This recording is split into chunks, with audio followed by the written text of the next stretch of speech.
Welcome back to Beyond Our Limits. We got our guest today, Kangaroo Jack, and today we'll be talking about what his message is and about his social media and everything about what he's really strong about his Aboriginal culture. Welcome, Kangaroo Jack. How are we, lads? Nice to be here with yous. Yeah, cheers for having me. Get around. Get him on, get it up there. I feel like I'm at a protest now. Fucking oath, bro. Mini protest. Yeah, well, they're going on a lot. So. How you been? How was your day, bro? It's been good, man. I've looked forward all week to coming on here and have a yarn with yous. Oh, beautiful. That actually means a lot, actually. When you've reached out, I was like, yeah, bloody oath. Locals as well, so... definitely very local. 100%. Same. Very local. But let's get straight into it, dude. Talking about your upbringing, dude. Like, about your... Sorry, just getting the question up here. We're still like not professionals. Just give us a second. Which group are you from, bro? From your mother's side? I'm Narunga on my mother's side, so it's on the York Peninsula in South Australia. Ooh. And on my grandfather's side, Nuddenjetty, so that's on the Coorong. So very proud to be an Indigenous man. Lots of challenges come with that, though. Tell us the challenges, bro. Tell us the challenges. Especially in the political world, because we as Indigenous people have been weaponised in politics like ridiculously, especially in the last 20 years. And it's challenging because you're trying to find the right place of what you can say about your people, what you can't say about your people, and it's hard because there's over 350 different nations on this continent. So you can't say that you speak for everyone, but I speak very proudly of my family, and I get the permission from my mother and my grandfather to speak how I do about my people. And I think it's important for young Indigenous people to speak about who we are and what we are, and about the struggles we've faced over many generations. So which is very fair enough. And like I think the other time we were talking on the podcast that the way that he was brought up back in the day and the information that he had compared to the information now has changed like a lot. And my mum's side as well. And your mum's side as well. When I was growing up, back in the days when I was a kid, there was a lot of Aboriginal stuff that we learned about. Not mostly about the different types of tribes, but mostly like the way that the culture is, especially the dances as well when it comes to the didgeridoo, the stories, everything, the cave painting, everything. So it's crazy. Right now is a lot better. Let's say that. Long way to go. Long way to go. But let's say it's a good thing that we're learning more about what the Aboriginals coming from, and especially like that situation of history.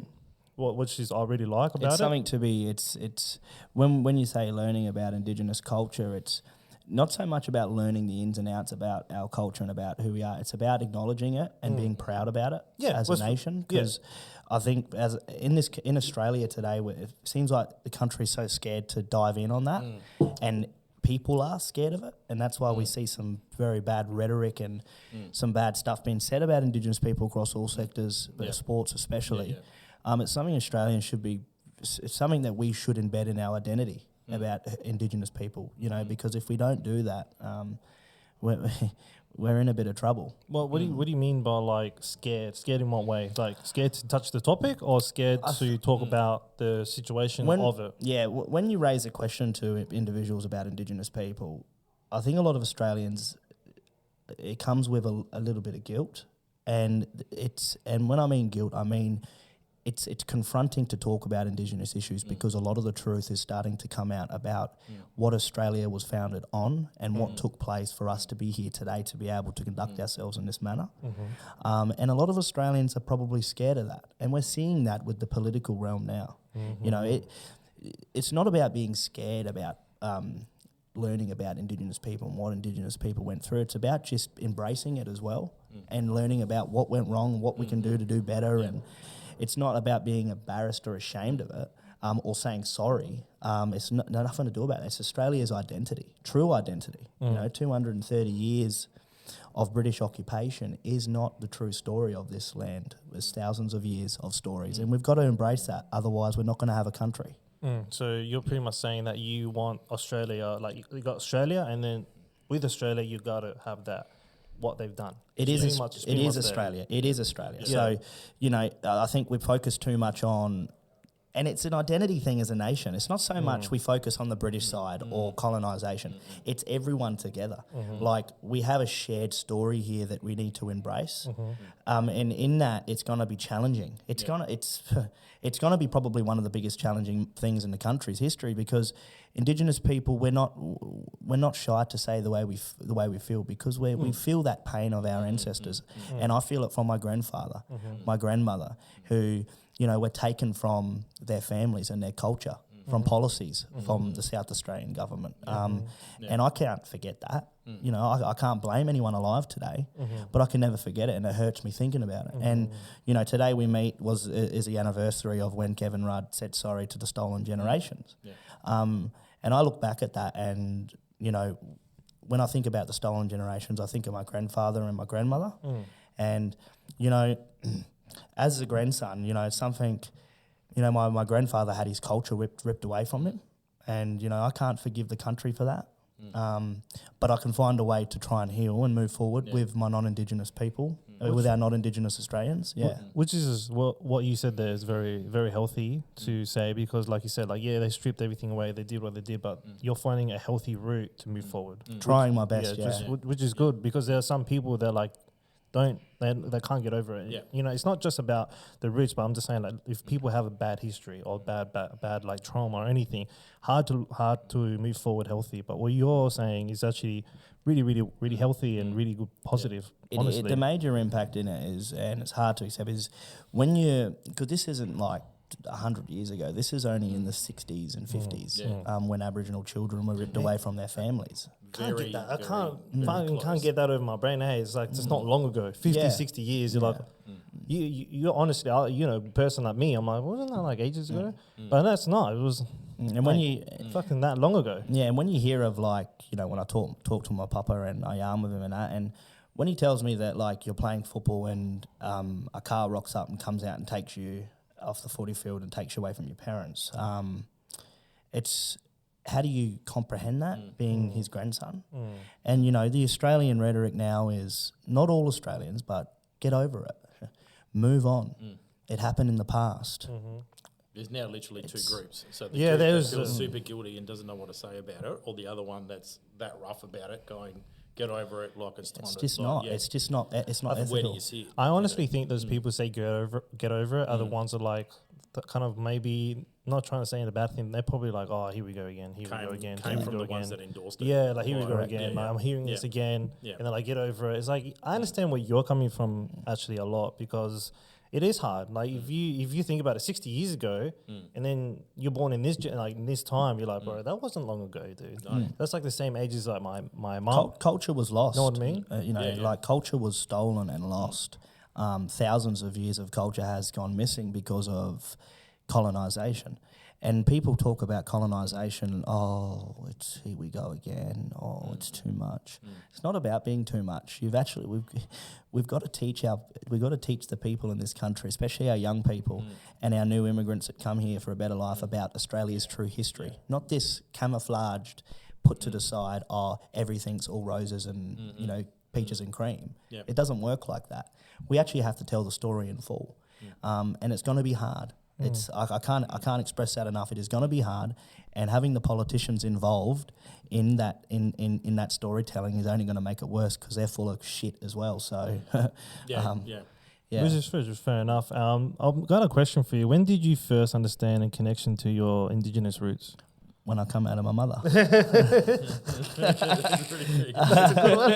Yeah, when I How about like learn more about it? Like since bro, you're very educated and you're very like deep into your roots, and you've obviously like learned a lot about a lot of things that are missing, which is true. Like the time that you're talking about the Tasmanian thing, and when you were saying about that, I was like, oh shit, I didn't know that. Obliterated. Yeah, but then the funny thing is, I found out as well. But then the comments in the thing, did you start reading? I was seeing the fucking thing? comments. I was It was like, bro, what the it fuck was is just- popping. Did you read the comments? I've seen some of it's terrible. And it was just like, oh, I didn't.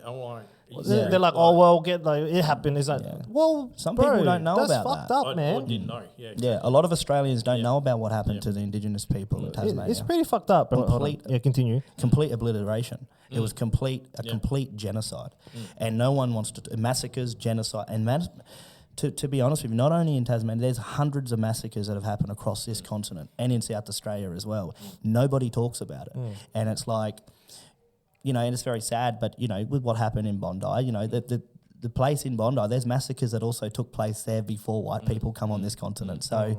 We can talk, it's very sad what happened, but there's other massacres that happened to the Indigenous people of this continent and nobody talks about it. So that is, in my opinion, disgraceful. And I think in that situation, I think what you guys want the government to do is actually talk about, like, bring out the information of this is what happened, You know what I mean? I completely understand that. Because what I was going to say before we go into the comments, when the whole shooting situation, remember I sent you the one on TikTok?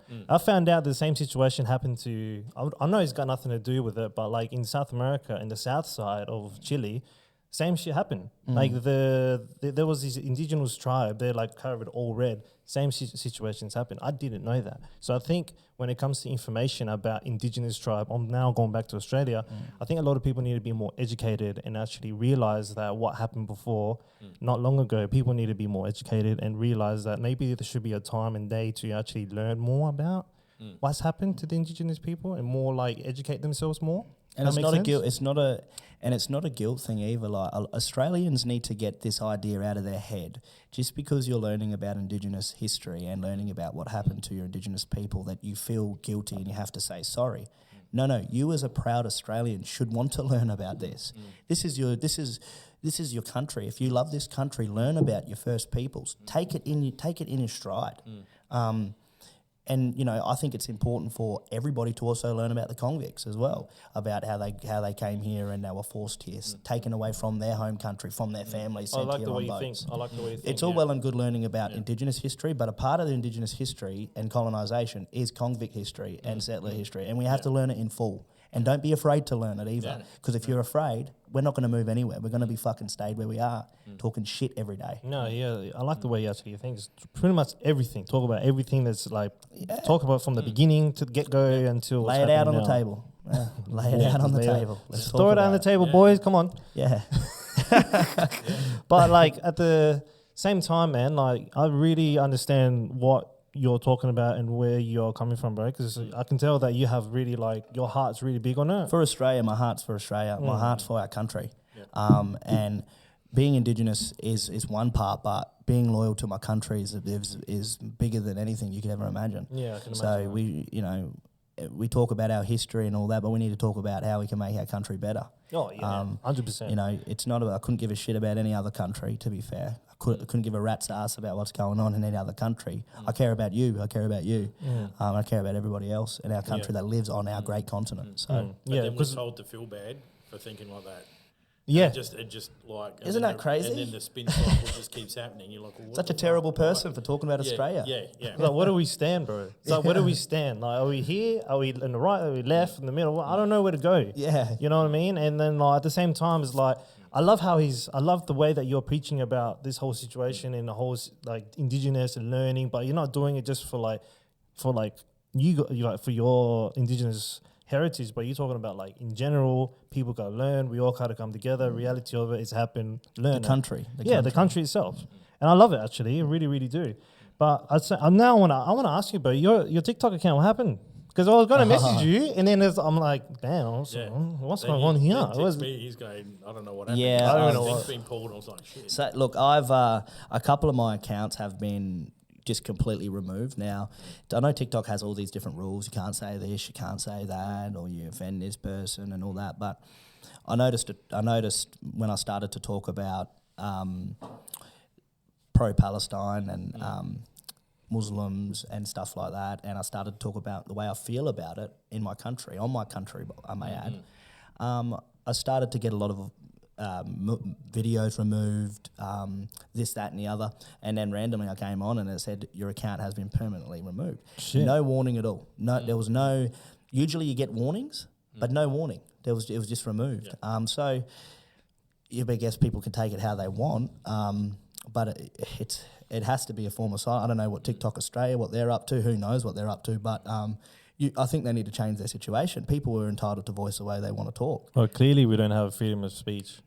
No, it's gone out the gone. window. Is that the fuck? It's out the fucking window. It's out there somewhere. Oh, yeah. But that's a bit shit, man. Because if you have your thoughts about whatever you want to talk about, the whole like Palestinian fucking riots and the Muslims and situation, like why not talk about it? Because at the end of the day, that's the situation that we're dealing with the whole situation on Bondi. That was fucked, bro. As opposed to what you're talking about, and as opposed to what they're talking about, and their agenda underneath that, which is aimed at a specific ethnic group of people, like in a violent way, and you get clipped for it, but they can no problem, like it's all good, like free go, like it's ridiculous. It's crazy. It's one-sided. 100% it's one-sided, and this whole left-right thing.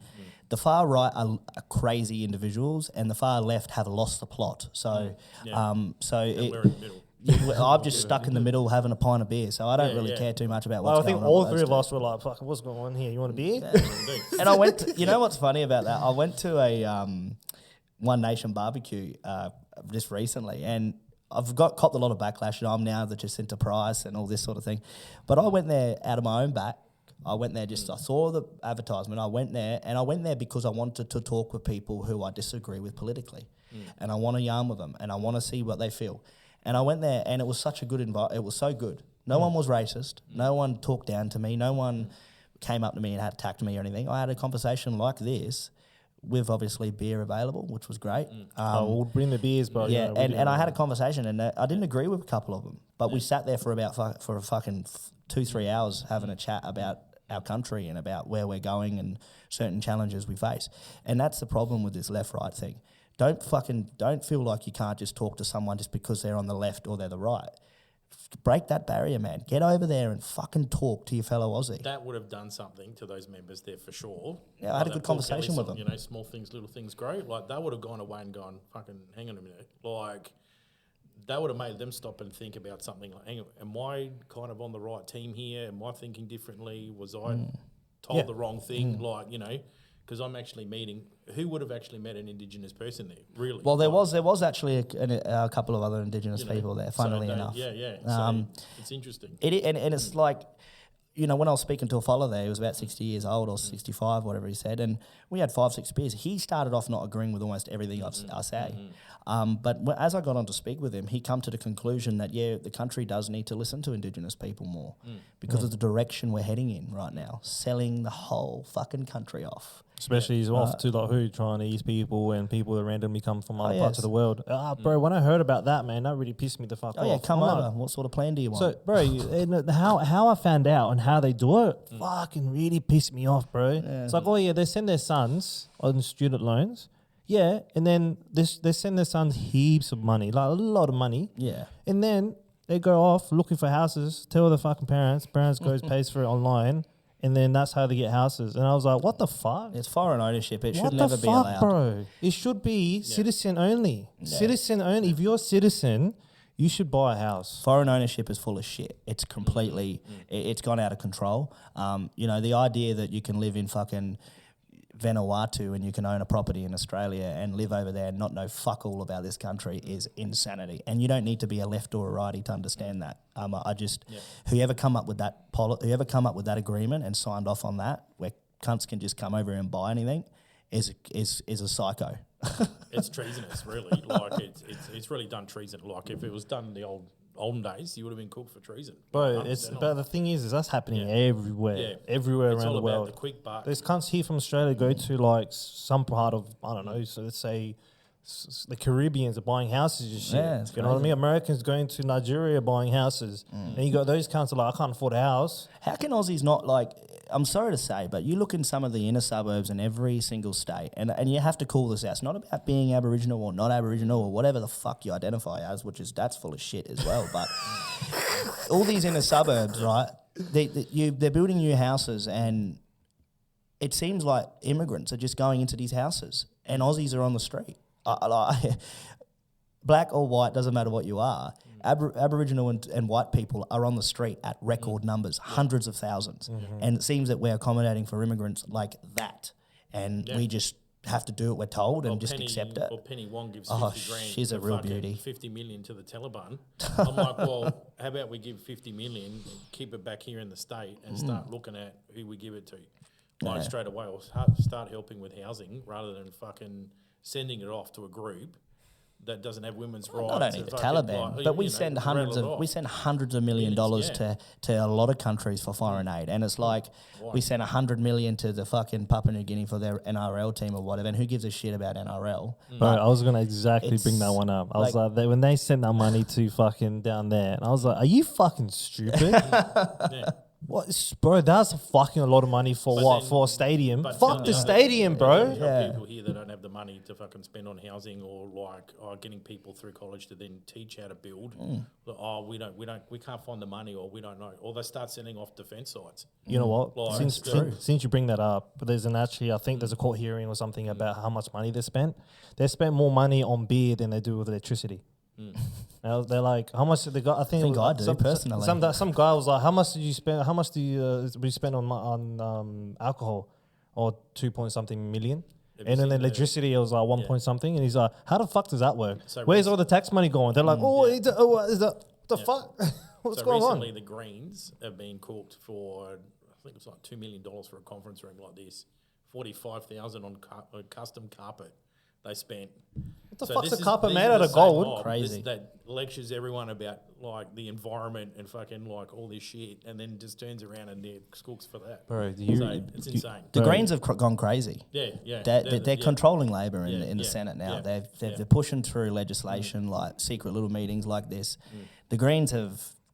I remember when they started, you're probably alive, but they were not what they were now, were they? They're not what they are now, are they? They're completely different. They've gone off the cliff. They were like you've got Penny Wong in there, like hippie yah. It was insane. Like if you love Warm Adelaide, you're a down with the Greens. Like that was pretty much how it was.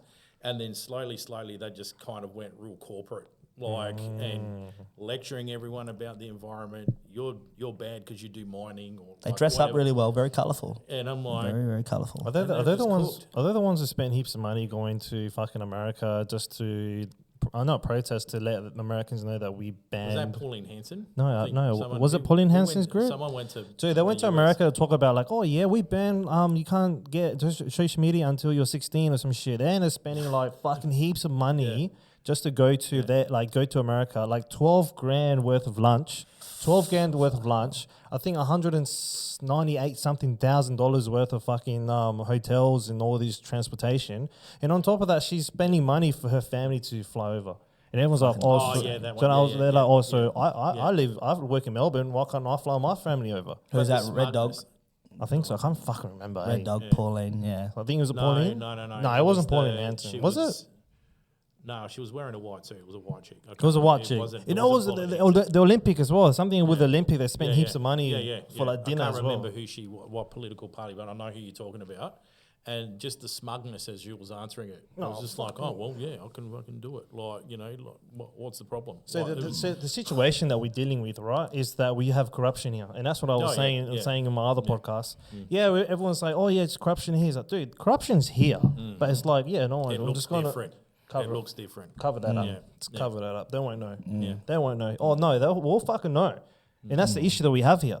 We have bananas who are like fucking trying to run the country, doing the shit job, taking all the money from everyone. Oh yeah. Do you know what I mean? You think that's bad? I mean, like when we look at the statistics in Australia, and everybody can look at the statistics: homelessness, economically, job employment, or whatever, and even health. The statistics will tell you that. The top of the charts on every statistic are Indigenous people. Right? We are the poorest of the poorest in this country, economically, health base, employment, whatever you want, right? And you talk about corruption, and this is the only thing I'll agree with Jacinta Price because she's a putrid human being. There's so much corruption within the Indigenous funding. The funding that goes to Aboriginal affairs, billions of dollars, and when you put money into something and you pump money every year annually. You want to see results, and for Indigenous people, we're not seeing results.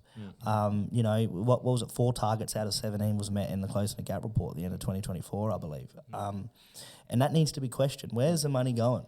Why aren't we seeing Indigenous people own property, own houses? Why aren't you seeing Indigenous people a part of massive corporations, success economically? We're not seeing any of that. And it makes me feel maybe the government, maybe the country is happy with keeping Indigenous people at the bottom scavenging for scraps. And I'm just not happy with that. And I'll never be happy with that. Because I think Australians overwhelmingly want to see Indigenous people succeed. I think there is some brilliant Australians out there who do want to see us succeed, but the corruption thing you're talking about is well and truly also involved in Aboriginal affairs, 100%. Fucking corruption everywhere, my friend. Everywhere. I want to ask you, can you educate us on the difference between the Aboriginal flag and Torres and Strait Islander flag? Yeah, because I was a bit confused with that. I was like, why do we have 3 flags? I thought we were going to have like 2. Yeah, so the Aboriginal flag, the sun represents the giving of life, which is the sun on the ground. The red represents the ochre. So ochre is like a paint sort of thing that Indigenous people use for like ceremony, corroborees and gatherings and stuff where we do culture and stuff. And the black represents the people. It represents Indigenous people. It represents who we are, what we are, and the whole flag itself represents our sovereignty. You know, there's been a lot of talk about the flags and stuff like that.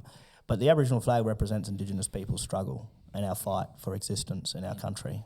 It's very important for us, the Aboriginal flag, and it needs to be respected. The Torres Strait Islander flag, I believe, the blue represents the sea. I think the green represents... To be honest with you, I don't actually know too much about the Torres Strait Islander people. Enough. I know they're connected to the Papua New Guineans as well. Okay. Because I was like, where's that coming from? Like mainland Australia. Off Australia? Yeah, it's like at the top near Papua New Guinea, all the Torres Strait and all the islands there. I don't know too much about the Torres Strait brothers and sisters, but... I like how you said that, brothers and sisters. Yeah, we do love and respect them very much. But yeah, so that's the Aboriginal flag is ultra important, and the Torres Strait Islander flag is also equally important because they're national flags. So I think Australians should embrace them. Do you think Australian flag needs to be changed? Because sometimes I do. No brainer. It's a no brainer. I think it needs to be changed because clearly we have 3. We should combine the 3 into 1. That would be something we should look at in the future. Well, reality of it. Why do we have 3, bro? Why? We get the Aboriginal flag, but by the same time, I'm like, why are we having a separate flag for them? Why should we have a flag to join together? Well, there's a reason for that. So the Aboriginal flag and the Torres Strait Islander flag, I think, came in 1975, I believe. The Aboriginal flag came about. The flags represent Indigenous people, so it represents us as Indigenous people. But I agree with you about the Australian flag. I mean, the Union Jack on it is disgusting. I don't even know... You know, when Australians talk about, I'm such a proud Aussie, I love this country, but I'll do what I need to do to bow down to Britain. It's fucking bullshit. You know, King Charles is your king. You know what I mean? It's craziness. We're Aussies. We're not Britain. We're not England. You've got 2 groups of Aussies. You've got the loyalists who are like pro-Britain and whatever. Well, go there then. Go to England. Yeah, that's right. Go to England, see how you go. You've got the Republicans that are kind of like, and before... the Voice referendum, it was every Australia Day was the debate on the Channel 7 News and whatever. Do we become a republic or not? And it used to fire everyone up. It'll happen. It'll happen. Fire all the boomers up, right? They go crazy, don't they? They're like little kids. Yeah, and then the Voice happened, and then it didn't occur, and then after that was the no time to celebrate for Australia Day. So I kind of literally not the date switched. to celebrate. Yeah.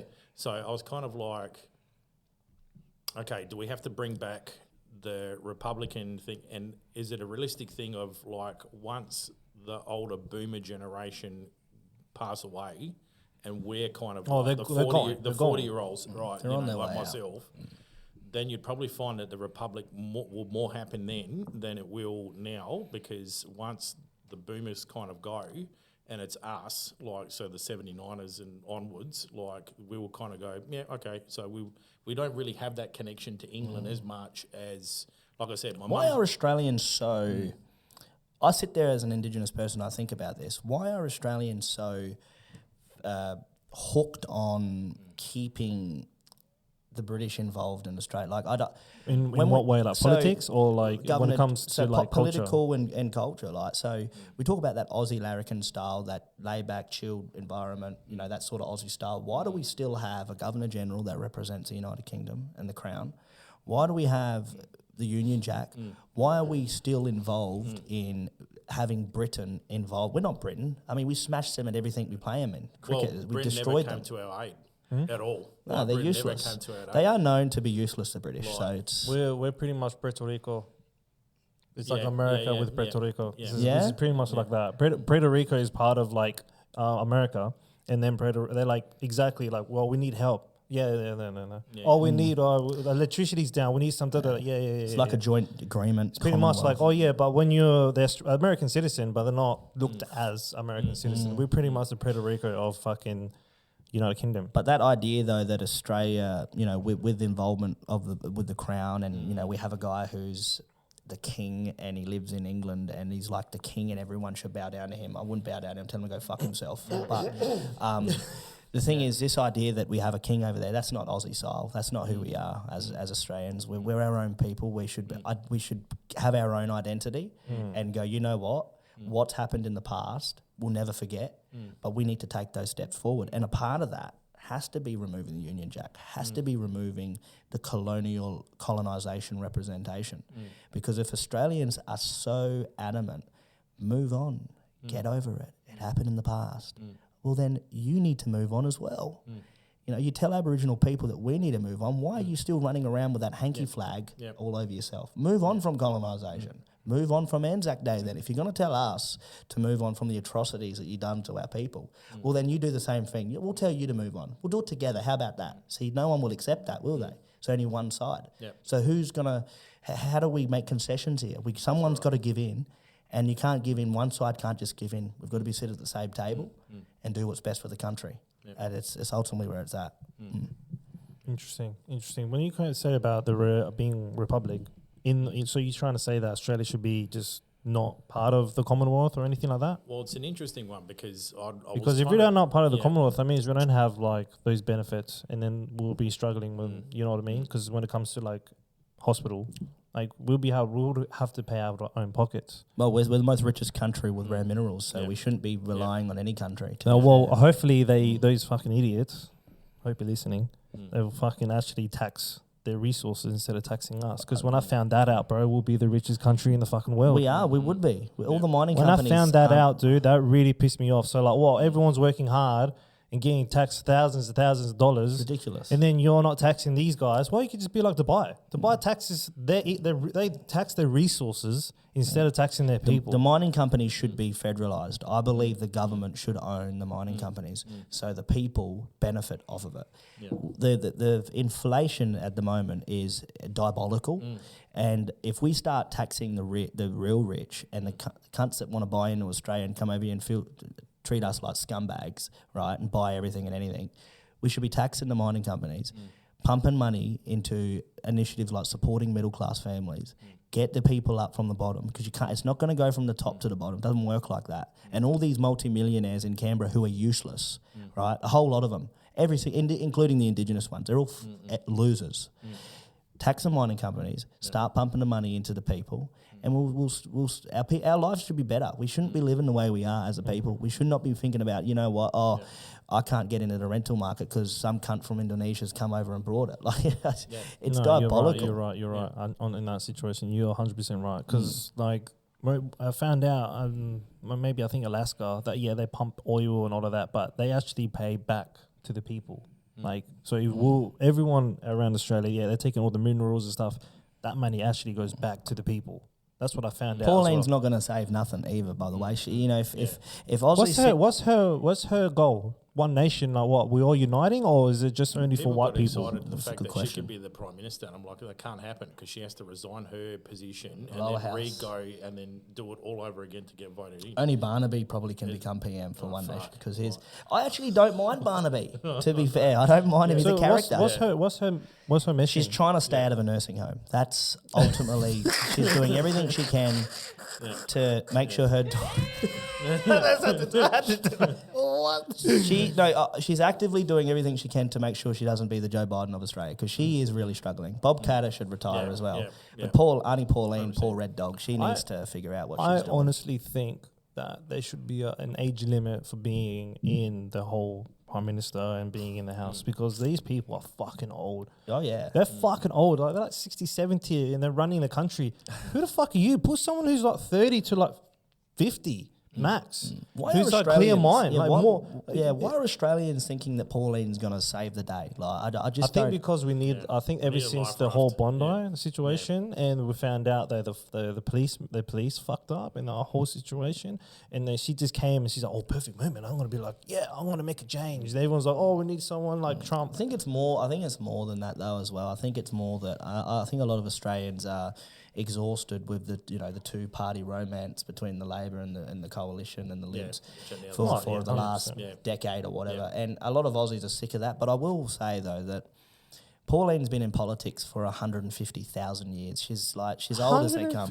Well, you might as well. She's as old as the fucking dinosaurs, and people think that she's going to come in and just make changes. I mean, what's her policies? Is she going to come out and bring her policies out? I mean, I want to know the way she feels about Indigenous people. I think people know the way she feels. She don't like us, and it's very evident. I don't think she doesn't like anyone, to be honest. She doesn't like anyone that's not white. Let's be real. Yeah, and the evidence is there. I heard a radio. Well, we've got Filipino wives, so when she was in doing her little bit that we're getting swamped by Asians, that was directed at our wives. Yeah, I can tell that. That really pissed me off. And that's the Filipinos are like the main nurses, bro. No one wants to be fucking nurses. You see majority of the Filipinos being nurses. But I will say though, with the nurses and stuff, with that sort of thing, the fact of the matter is, Pauline over many years has shown that she is all for the ideologies of white supremacy. Right? The evidence is there. It's not something that you just randomly go, oh yeah, I've just come across Pauline, I'm going to vote for her. Don't be stupid. She's been in there forever, and you know what she's about. And at the end of the day, I know I agree with the views on immigration, 100%. I'm a very staunch anti-immigration at the minute. And I think that's why the popularity went up. A lot of Australians... May I ask, like, immigration now? Mass immigration. Right now, what's happening? The fresh immigration? Probably the last 2 years. Probably the last 5. Just 5 to 10. Yeah. Just clarifying, because I don't know, because when you say immigration, I'm like, are we talking about everyone? Am I part of that, or you part of that? No, it's the last 10 years, immigration has gone through the roof. Yeah, but you gotta think about it, because I think the Prime Minister makes deals with all of these parts of the countries. Like when I found out about India, when he makes that guy makes a deal with other parts of the country, he's like, oh, we'll make a deal, but you have to let in 200,000 of my people. Why? Because you can't hold those people. Yeah. They have to spread everywhere. And what really pisses me off is that there's two different types of immigration. You got people who come as refugees, which is I don't know if people are against that or not. I'm fully against it. Right? And then you got the ones labor. so then you got the ones who actually come in for, like, when I see ads for South America and I see an ad from Africa, and the way the Australian puts it is that we need help, we need engineers, we need skilled workers. So are we against skilled workers, or are we against refugees? No, I'm for bringing people in that deserve an opportunity to better their lives. I think we should continue to engage in helping countries and helping people who want to start a different life. But there's a limit. Yeah, there's a limit. I agree with you. There's a limit. When I found out how much per month, and I was like, what the fuck? And as well, what I think I get fucking bullshit is that, not against the Indians, because I'm not a racist, but when it's too much, it's too much. When I find out when they do their paperwork, straight away approve straight away approval straight away. But when you got people like our wives, Filipinos, bro, strict to the max, bro, strict to the max. We need this, we need this, we need this, we need this. It's not about race. I think it's a whole thing. See, me with this refugee stuff and skilled labour and all of that, I have to say it like it is. I am completely against people coming into the country right now, skilled labour or not, right at this point in time. I think we should have a ban. Yeah, it needs to be 4 or 5 years of stopping, so we can get our infrastructure, we can get our people on equal basis, and get people off the fucking streets. It's not even about whether there could be the best doctor in the history of the world, right? I don't give a shit. I don't like seeing Australians living on the street. Women and children in hotels, at pubs. Oh, yeah. And it happens all over the country. You've got women with children living in hotels, can't get a house, yet a family just come from fucking the middle of nowhere and they're coming in their house straight away. Insanity. And it should never happen. And the reality of this is not only are women being neglected, this skilled labour thing and all that, how we bring over people to do jobs and build houses and work on the rail lines, all this shit. What about young men? Like in our own country, you've got young men who are the most deprived in this country, who are never fucking spoken about, and I'm so angry about it because when we look at the suicidal rates in this country, young men from the age of 18 to 30, if you don't have a wife, you don't have children or a girlfriend or whatever, you're fucked, right? And the system is not set up for young men in this country to succeed. So I couldn't give a shit about any cunt that wants to come here. I couldn't care if they live in third world countries. We've got cunts living here in third world conditions. So until we get that sorted, immigration needs to be stopped.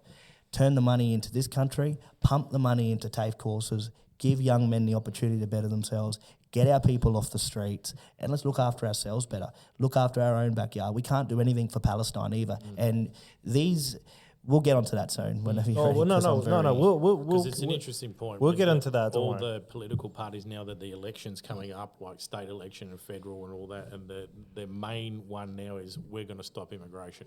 Yeah, bro, they're full of shit. Like straight away, you can see they've done the kind of temperature test, how the population is, and they're like, they jump to that one.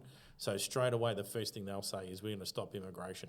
But are they going to stop immigration? How the fuck do you do that? And that's the thing. It's not going to happen. But people get sucked in by it every election, and they fucking vote them in. It's just crazy. Honest. That's what pisses me off about politics, bro. Everyone lies. Everyone fucking lies. It's like, I want to do the main source and I'm not going to do this, I'm going to do that. When they get in there, 3 years wasted, bro. What do they do? Just fucking hold the dicks. Party before them. So they go, we can't do the hospitals right now because, so just for example, the Liberals fucked it up for the last 4 years. So then they're in for 4 years and they'll just keep using that up, and then the next party gets voted in and they'll say, well, they fucked it for 4 years. And it's just that continual cycle, and everyone still chews it up and still buys it. And they'll go, I'm going to vote this time for One Nation because I'm not going to vote for the major parties. I'm like, have you heard of preferential voting? Like, that's how it works. The voting system here is it's disgraceful. Nationals, One Nation and Advance Australia are all in the one group. So if you vote for one, you're voting for the Liberals. Like, that's just how they work. And the Greens go across to Labor, and that it's just all intertwined with each other. So you might as well just vote for preferential. I think fuck all of them off and start a new group, to be honest, because they're all working for each other, bro. What a republic would do. You'd reshape the constitution. Fuck all of them off, bro, because they all lied to us, man. Every single one of them lies. We're going to do this, we were going to do that, yada, yada, yada. Yeah, okay. And then you blame someone else and you keep blaming the other person, but reality of it, they're just having the fucking best time of their lives. What really makes me fucking pissed off is that all of our fucking tax money is going to the Prime Minister paying his fucking $1 million house off. Yeah, well, what the fuck's up with that? If people actually tap in, and a lot of Aussies need to look into this, because unfortunately, us Aussies, we're quite stupid at the best of times. Oh, yeah, and 100%. we just go by, there's a big sign, come over here and give me a kiss. You know what I mean? Like, it's just crazy. A lot of Aussies need to look at on the podcast. A lot of Aussies need to look at the way Pauline Hanson has look up voted. beyond the limits, man. We're talking real sense here. Yeah, a lot of people in this country who are on board with Pauline Hanson and One Nation need to look at the way she's voted over the years in the Senate. So if you think that she's going to cuddle you in bed and make you feel nice and cuddly at night, you're highly mistaken. She's in bed with all the mining companies. I reckon she might be in a relationship with Gina Reinhardt. There might be something going on there. I'm not sure, but whatever she's happy with in her life. There you go. If you it's all about it's all about being happy with who you want to be with. Which is fair enough. If you love, you love. But at the end of the day, if you're not thinking about Australia and you're thinking about yourself, then go fuck 2026. yourself. But she's voted against 2026. Yeah, she's voted against affordable housing. She's voted against the government subsidising rentals for the people, like community housing and stuff like that. She completely is against Indigenous incentives. So, like, for Indigenous people in remote communities to receive more funding. She comes out and says, what about the real Aboriginals? Pauline, shut your mouth. You got no idea what you're talking about. She sits up there like she knows what she's talking about. She got no idea. She needs to get out there actually with the people and realise what it's like to be fucking, when you're a young fella. Like when I was little, my mother had 5 boys, right? She has 8 children. When I was a little boy, we had no food in the house. She had pasta with just sauce on it. Like, you know, you get bread and butter with noodles in it and shit. Like, just cheap as fuck. She really wants to do it. Get out there and have a look. Stop talking shit to the people and get out there and talk to people. Pauline, go out to remote communities and see what they think about you. If you're so adamant about this, it's the Aboriginal money is going too far, no one's getting it, we're not... Get on a plane, chuck on your boot, scoot and boogie and get the fuck out there and see what people think about you representing them in Parliament. Because Aboriginal communities have nothing. We're all good in the city, us three. We're all fine and well and good, right? When it's not great, but it's better than what some of the people in remote communities are living like. Third world conditions.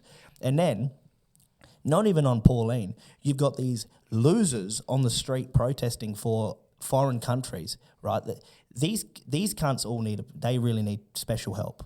They really do, because if they're socially out there trying to push for a country that they can't help, like there's nothing we can do.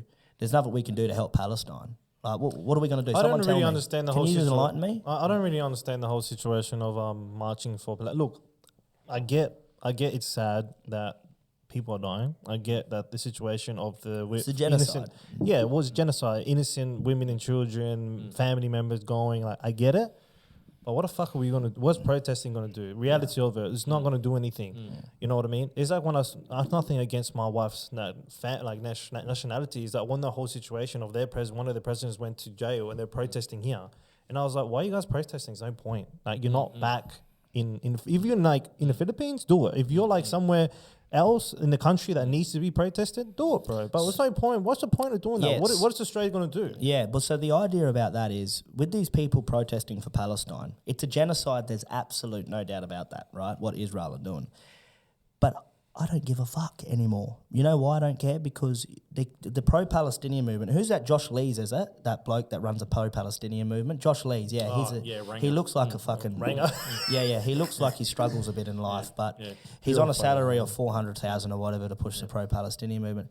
Just do me a favour and don't use the Aboriginal flag at your protest, because they're using it at every fucking protest. And I don't speak for every Aboriginal person, but when I see our flag, the flag that represents our people at a pro-Palestinian rally, a rally that is talking about foreign countries, foreign wars, don't fucking use our flag. It's got nothing to do with Aboriginal people in this country. Nothing. Yeah. We're not involved with Palestine. We've got our own issues, right? We've got issues in this country that we need to shine a light on, right? We don't need someone running around with our flag fighting police in Melbourne and Sydney and Gadigal country, like the protests that took on there when that idiot from Israel was in Australia. How to know why he's here either, right? Albo and him, probably something's going on. I'm not sure deals have been made, but why this is happening is just shocking, mate. I just don't understand it. When you see like Indigenous actors and actresses, so you got May White that stands up in a rally, like wearing the T-shirts with Aboriginal flag,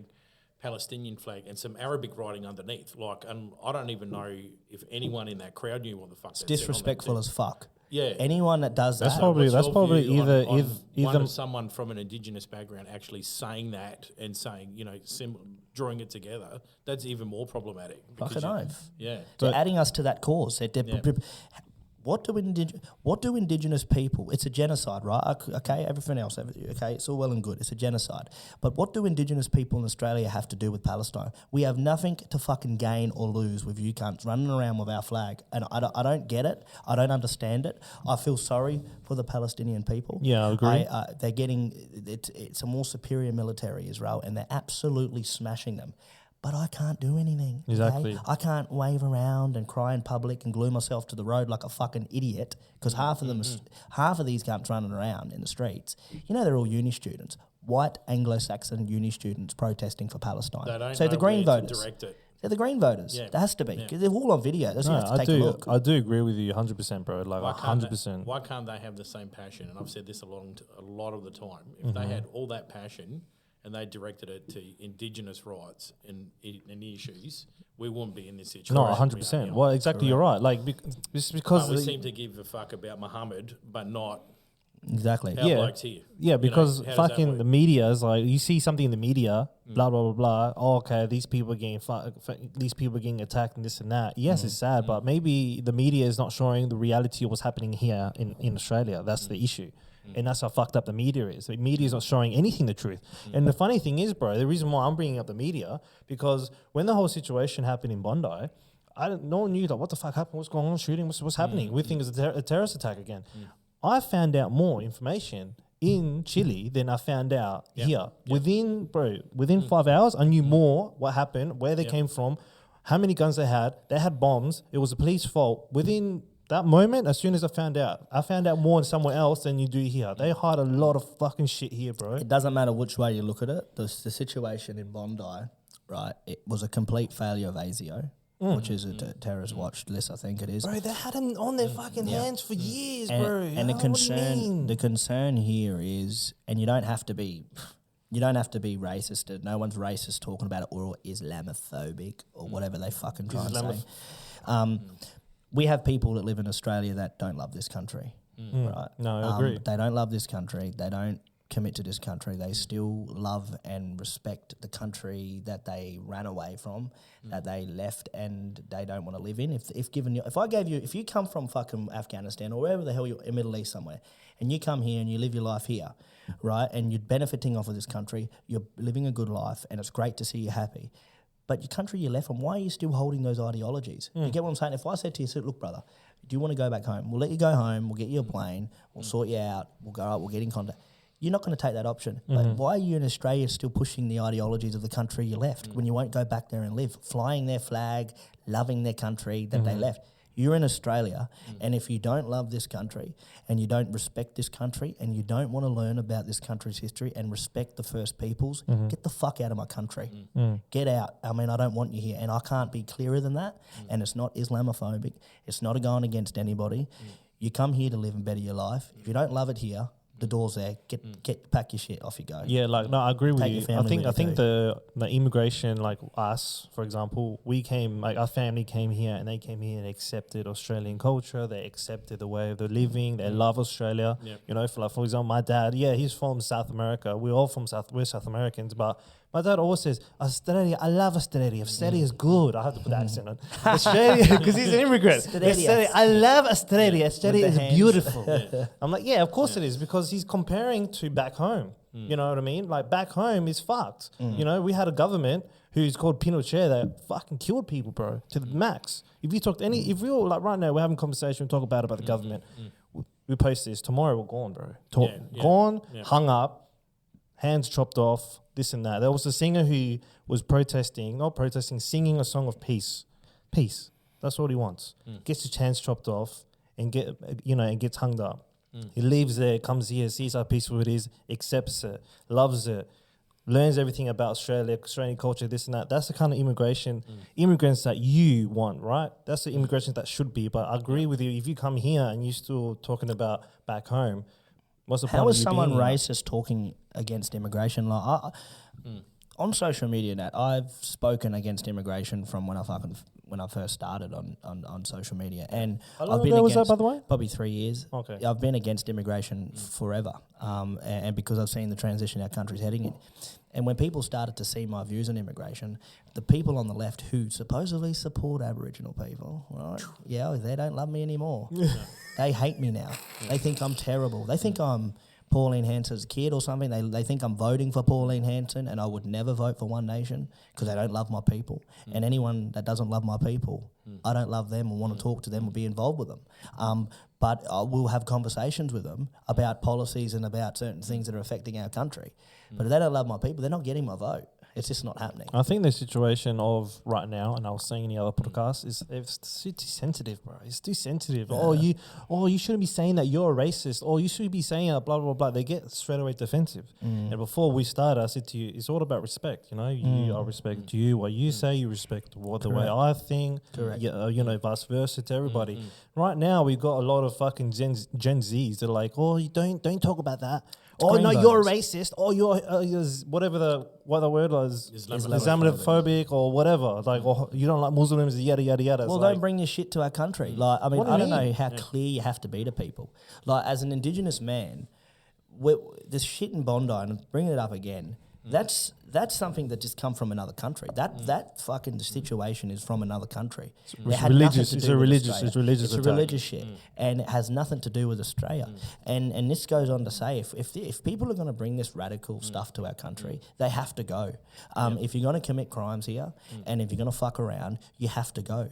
And you know, I just think it has to be that way. I think it's all depending though, bro, because you're talking about immigration, but when it comes to religion, is two different situations. Because like a way of a person that thinks as a religion compared to a person that they feel about a country is two different. Radicals. Yeah, it's like mostly different. radicals. It's like you can believe in your religion, but if you're radical about it and forcing it on the people and fucking, like, there's a video of fucking in one in Sydney where the police have made it very clear to those losers that were marching, right? You can't march down this road or that road or that road. Yep. So what do? They go and attack police.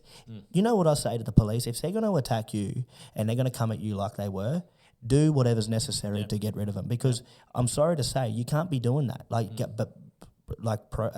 Bowing down and praying in front of the police when they're giving you a move on notice. It's about keeping the community safe. It's about keeping everybody safe. And if you're going to do that and you're going to carry on like that, get fucking rid of them. No, you are right in that way, because I think as well, because depending, because, you know, I have a lot of Muslim friends and, you know, they always explain to me, like, there's extreme and then there's like extreme Muslims and then there's war Muslims, and then those ones, they pretty much are the same. They have the fucking left and the right and the middle. The ones in the middle are, I just want peace, I just do what I need to do, I'm here, I believe in God, yada. The one on the left, the extreme, is that's like Western Sydney, like they're just trying to make police look bad. I saw already a post on social media saying, oh, they didn't let us pray, this and that, we won't do anything, blah, blah, blah, blah. But it's always two sides of one story. But then they start attacking the peaceful Muslims in the group, so then they're too scared to speak out. They actually are, bro. They're actually too scared to speak out. They're holding their own people hostage, because if they start to say, oh, well, you know, I don't agree, they turn on believe them. in what you want to believe in. Believe in what you want to believe in. Love who you want to love. Bring it to this country and be happy and do what you need to do. But when you start to be radicalized and when you start pushing it on the people in the streets and making it look like it's radical, crazy, psycho behavior, I'm sorry, but as a country, we've got to be cruel to be kind, and you'd be out the door 100%. with me in charge. It's like, look, this is random. I think you were doing a live stream yesterday because I was having a look what he was talking about and everything. It was good. I loved it. Same. I think there was a moment that there was a guy that came in and was explaining his part from his country, and he was saying how much he loves it. And I think you're cutting him off a bit. His story actually got to me a bit, because he was saying that he doesn't like his country anymore. He left that country because he's a Muslim country, right? So you got Muslim law. So he's a Christian, and then you got he was saying that they were cutting and chopping people's heads off, and this is the reason why I'm here, and he's grateful and this and that. That's exactly what he's saying. You got some Muslims who are so extreme that if you don't believe in what I believe in, and even though we believe in the same God, and you don't have the same values as me, I'm going to kill you, even though you're Christian or Jew. Do you understand what I mean? Yeah, but religion on this country, all religion, it doesn't matter. But what I'm trying to say is what the issue is with the whole situation of Muslims. You got like ones who are like they're really scared of these people because of the community, and then you got the ones who are extreme, like what happened in Bondi, and that's the situation. It looks bad, but then you got a Muslim that came in. He actually stopped the other guy. Do you know what I mean? So it's like. It's looking terrible. I'm completely against all religion on the basis of it's not the basis of an individual or hatred towards one religion, or some people like to attack. It's not about hating at all. It's just the bad thoughts of what they want to do. But also religion has played a massive part in colonisation of my people. So it started with Christianity. They forced Christianity on Aboriginal people, and they forced the Bible onto Aboriginal people. The loss of language was a major part. And Christianity has done terrible things to our people. And I put Christianity in the same boat as I put Islam and every other fucking religion that wants to come here. Do what you want to do. Have it however you want to have it. But don't do it in the public and make it forced upon people. Otherwise, we're going to have an issue. Yeah, I think those people are just causing attention to themselves. 100%. Yeah, and I do agree, because Christians has been everywhere. They've always forced like that kind of Christianity into a lot of people in a lot of parts of the world. But like, I don't know, when it comes to like for the Aboriginals, since we're talking about like you don't like the way that you guys go about spiritually. How is that, bro? Because I actually want to know more about it. Because I'm a spiritual person, but I don't put myself as a Christian. Yeah, we're not religious. We don't believe in one single power. Well, my people don't. We believe in the land. So do you believe Mother Nature? You look after the land will look after you. So do you believe live on the land, live off the land, care for the land? And that's what it believes in. This idea that you have to believe in a book. I mean, I think it's. So I mean, I put it down as a mental health problem, but that's me. I think so. So in that situation, since you were saying that the land, so do you believe that the land is the creator? Correct. Okay, that does make sense. Correct. We are individuals of the land. We sit here right now. We are people of the land, and kind of reminds me of Avatar a little bit. But it's not people that believe in. Look. The Bible has been terrible to my people, right, through the start of this country's history, Australia. And I treat every other religion the same. I can never forgive religion for what it's done to my people. Not picking out on any single religion, but I just look at it as it's not meant to be on this land. And, that's where I sit on it. And the reason why I sit on that is because culture before religion. And culture on this land is thousands of years old. And no other religion, no other situation or beliefs comes before Indigenous people's beliefs in the Commonwealth of Australia. That's the top and bottom of it. Interesting, very interesting, because I don't really know much about how you guys can't go on about spiritually wise, and it's really interesting how you guys, the way that you guys think. Really. There are some things that people can't know either about Indigenous cultures. You can't just freely tell everybody everything because it's sacred. Fair enough. Respectful. We talk about sacred. There's places all over the country that the government continue to destroy that has been a place of gathering for Indigenous people for thousands of years, and the government just go and destroy it. And do you know what really drives me insane? They go and destroy thousands and thousands of years old of history, connection of Indigenous people's land. They go and dig up bones like Riverlea in Adelaide, just north of Adelaide. Hundreds of Kaurna people were buried there. Hundreds. They dig them up, build new apartment blocks and houses. They've been there longer than Captain Cook. I just think it's disgusting, and that needs to be looked at massively. And the South Australian government are putrid, losing liars. Right, that are allowed that to happen. What did they actually dig them up? Did they actually dig them up? Because my brother does concreting in Riverlea. They moved them. They moved them. Yeah. Then they relocated them in Smithfield. Hear anything from it. There's no talking. No, because my brother was telling me as soon as they found bones, they stopped for like ages. They stopped for ages. It's disgusting. So they moved them. Yeah, they relocated, but it's still that's disrespectful. It's just not only disrespectful. It's not only when it's not spoken about. This is happening all over the country. Like, how the fuck can you dig up Indigenous people's ancestors that have been on there for thousands of years and been there, buried there for hundreds of years, and go knock down cultural sites for Indigenous people, and then go and build mosques for foreigners? Someone tell me how that makes sense. And look, I don't give a fuck what anybody says, to be fair. When my people are degraded, every cunt can go rip themselves. Because when we get disrespected and we can't practice our culture and we get manipulated and we can't do this, you can practice it. Our people can't even go and fish on our own lands. We've got to get permission from these councils and shit.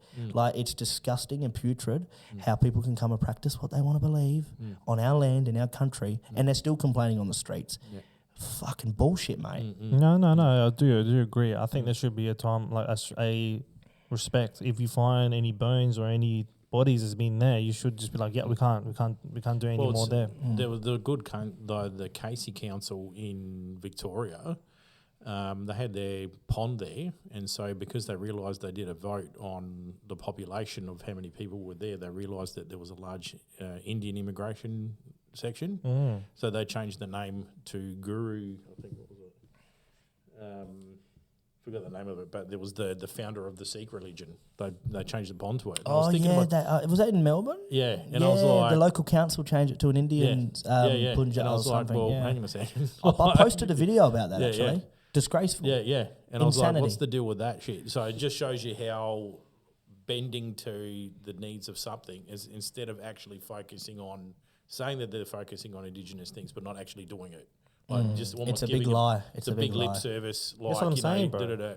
That's what I'm saying before. Like the whole, like they'll be like, yeah, we'll do it, and then you don't want to do it, bro. And then I just hope these old boomers just fuck off, and then we can come in, and then the whole country can go back to greater now, because all of these people, man, they don't even give a shit about anyone or anything, and that's what really annoys me. It's like, bro, why don't you respect them? Come on, man. It's so what you got to do to respect them, bro. It's not hard to understand them and know where they're coming from. It's not that hard. It's not that hard to put money into it. 100%. Foreign protests. It's fucking stupid. Yeah, foreign protests for people that live here in our country, but they've protest for foreign countries. If you live in Australia and you're going to go and protest for foreign countries, just go home, because we should be protesting about our country. We should be protesting about the cost of living. We should be protesting about the way the government are treating the people. We should be protesting about homelessness. We should be protesting about building more homes for the people, about 100%. Inflation, about the treatment of Aboriginal people in remote communities. That's what we should be protesting on. So I believe that foreign protests should be banned. I think if you're going to... all foreign protests about foreign countries should be banned. I'm sorry. Everywhere. Because it's turning the country crazy. Like, we're actually more divided now than what we were 6 months ago. It's deliberate. It is deliberate. And then they bring over, what's his name? To distract us, bro. Yeah, the bloke from Israel, the president of Israel. Why is he here? Who decided to bring that fucking putrid human being here? You know what I mean? Like, he's just signing off on killing and murdering women and children and men in Palestine. Why bring him here? Hey, Albo? You little scumbag. Like, the guy shouldn't be here. He's a war criminal, right? He's killing innocent people. And regardless of whether you agree with the pro-Palestinian marchers, they're marching morally. I understand that, but it's turned now. They've got all these people involved, all these different groups. The LGBT are involved. Yeah. They're bringing Aboriginal people involved. Yeah. They're bringing them involved.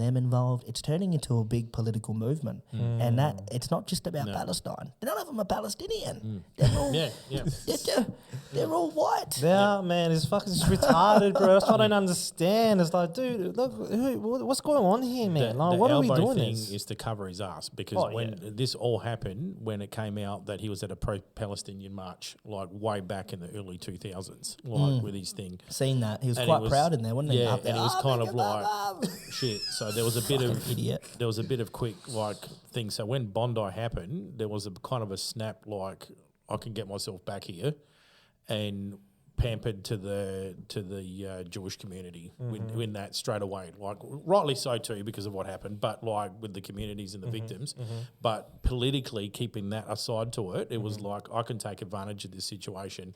Let's get this guy out. Now, I was ignorant to it because I thought they were bringing out Netanyahu. I was like, what the fuck? Putin or something. I was like, holy shit, why is he here? I don't want him here, because like something's bound to go down. Like if he comes A lot of Australians don't care about. Let's get this straight. Australians couldn't give a rat's ass about Israel, and Australians couldn't give a shit about Palestine because it's got fuck all to do with us. I was confused about that, dude. I don't even know who. We're not involved. Like, are we all going to fly there and fight for them? I think all those people that are protesting for Palestine. You know what I say? How about we all just fucking get them all on a plane, get them all on. They're all going to go protest. See how good they are. See how confident they are. They're so passionate attacking the police. I know what their pronouns will be. Once was. Yeah, is that a new one? Is Once that? was. Bro, is that a new pronouns, man? Is that a new one? Because I'm a huge. Because apparently I'm a cis man or something. They won't be existing, mate. Like I tell you. What do you identify as? Hey? What do you identify as? Just me. Like, that's not acceptable. Like I don't. Like, I'm the wrong gen, because the whole, for me, it was confusing. I'm fucking normal, dude. Yeah. We don't know that. I'm him. That's normal. You don't know. I had to learn my own ones, because I was like, the fuck are you talking about? And then dude, I was like, shit, now it's prones. I thought, fuck, I've got to go back to Sesame Street again. I didn't pay attention. But I found this all fucking, I identify as Z or thing, they, them, whatever. I'm like, dude, this fucking, what's going on here, bro? You're not mentally ill? Someone said that I was sitting at a pub one day having a few. I had a good level of drinks, and I was yarning to some fellow, and he goes, I think it was a guy, I'm not quite sure, but you can't say anything these days. And he goes, "Are you a cis man?" Called me a cis man, and I said, cis "What's cis? Cis? Yeah, like a cis." I was like, "What?" I said, "What the fuck is that?" And he goes, "Well," he goes, "What are you?" I was like, and he goes, he was a bloke to a female back to a bloke or something. And I'm thinking to myself, I don't hate this guy. I end up having a yarn with him. But he's telling me that I'm a cis man. I don't even know what that means. All I know is what I am is I'm a bloke with a snake. And that's the end of it. There's none of this he, thee, they, them, he, she. Like, when's that coming? When did that start coming in? I don't know. Who brought this fucking generation, bro, like below us. I don't know. When you born in? Like 1990? 2000, 1994. So. I'm a millennial, so I'm like... Shall I blow off my cobwebs now? Fucking hell. 1979. Like, holy You do know it's going crazy, though. They've got now... Bro, it's fucking retarded, bro. Like, what's going on with this whole, like, pronouns? Like, identify as this. And shit for people that are cross-dressers. Bro, they're fucked, bro. The more you find out about these people, man, the more they're, like, mentally fucking ill. They just pretend to dress up as women to go perving for girls. Not always, but there's some of them that do that. I do think that there's a certain situation where... people, the disrespect towards women is huge in regards to a male trying to be a female and just taking the piss out of it. I can't agree with that. It is a mental health problem. Bro, it is, and I don't care. And no one can change my mind on that. Bro, I think the whole LGBTQ HDMI DVD thingy. There's actually gay guys who are against those people. Yeah, like they actually are. Well, bombs split the group up. Yeah, like especially the older gay generation. They're like, dude, what's going on? What do you mean? Like the whole point of the group is just to respect us, and that's it. The original group fought for their rights, from Sydney, the Mardi Gras and all that kind of stuff, to actually march from the 70s and stuff because of the brutality they got from the cops and like people and stuff. And and then to have then a group that's attached themselves to the LG, should be gay, but like that's just them. Like that's what they want to be called. Fine. Like that they've got an issue with it because the rest of the other words attached to that title is actually sexual like fetishes rather than actual preferences. One of them is pedophile as well. There's a difference now, and that's what they're pissed off about because they're like, hey man, it's gay, lesbian, bisexual. Yeah, That's well, it. I'll be honest with you, and I didn't necessarily want to talk about it, but I'm bisexual, so and I'm open about it. No, like I don't float it around like it's what about me and my flag, the LGBTQ flag. It's when I look at it, and someone was telling me, well, you're a part of that community, Josh. I was like, yeah. You're telling me I'm a part of it. I'm not a part of running around wearing dog chains and dressing up as something that I'm not and identifying as this or that. I'm just a man that just wants to do my own thing. I don't try and push agendas on all that. That whole fucking do it at psycho. Your house. Do it in your house. See, that's how it used to be. These are the type of people that I respect. I like people just like, I'm bi. Oh, no worries. Yeah. Oh, yeah, I'm gay. Yeah, no worries. Yeah, what was connected with I noticed in 2017 with the marriage equality vote, it was, of course it should have gotten up, but what was connected to that? That's what I want to talk about. Everyone voted, yes, majority. But I felt like I could marry a man if I ever find a man and that's fine. But what's this whole thing of let's dress up as dogs and cats and I think it's a mental illness. Let's run around calling people hey, them, she, he, they. Get the fuck over yourself, honestly. You loser. What's the old saying? You give an inch, they'll take a mile. Oh, they've taken a mile. That's literally what's happened. They've taken a fucking mile. With everything, with all things like this, the Palestinian thing, you add whatever social kind of thing it is, you crack the door open and it just gets gone crazy now. Bro, I think 100% believe is this the generation right after us now, they're the ones doing all of this crazy shit, right? Reality. He's born in 2000s. He's just like us, like normal man, like just normal. Normal. You know what I mean? They're from what the generation these days? Like generation after that, it's like, oh, you can't talk about this. Oh, she identifies as they them. You have to respect the pronouns. Man, fuck the pronouns, bro. Because I look at my two younger kids. I've got two kids that are under 7, right? So I'm thinking, okay, so I'm teaching them like how I've gone back to how I was taught in the early 80s, like how you raise your kids, and I'm thinking, wow, you got these two kids now that are going to go into like 2036, with the mentality of 1983. Like they're going to be looked at as terrible people, because they're going to be they're going to have that moral of this is the right way to go about it.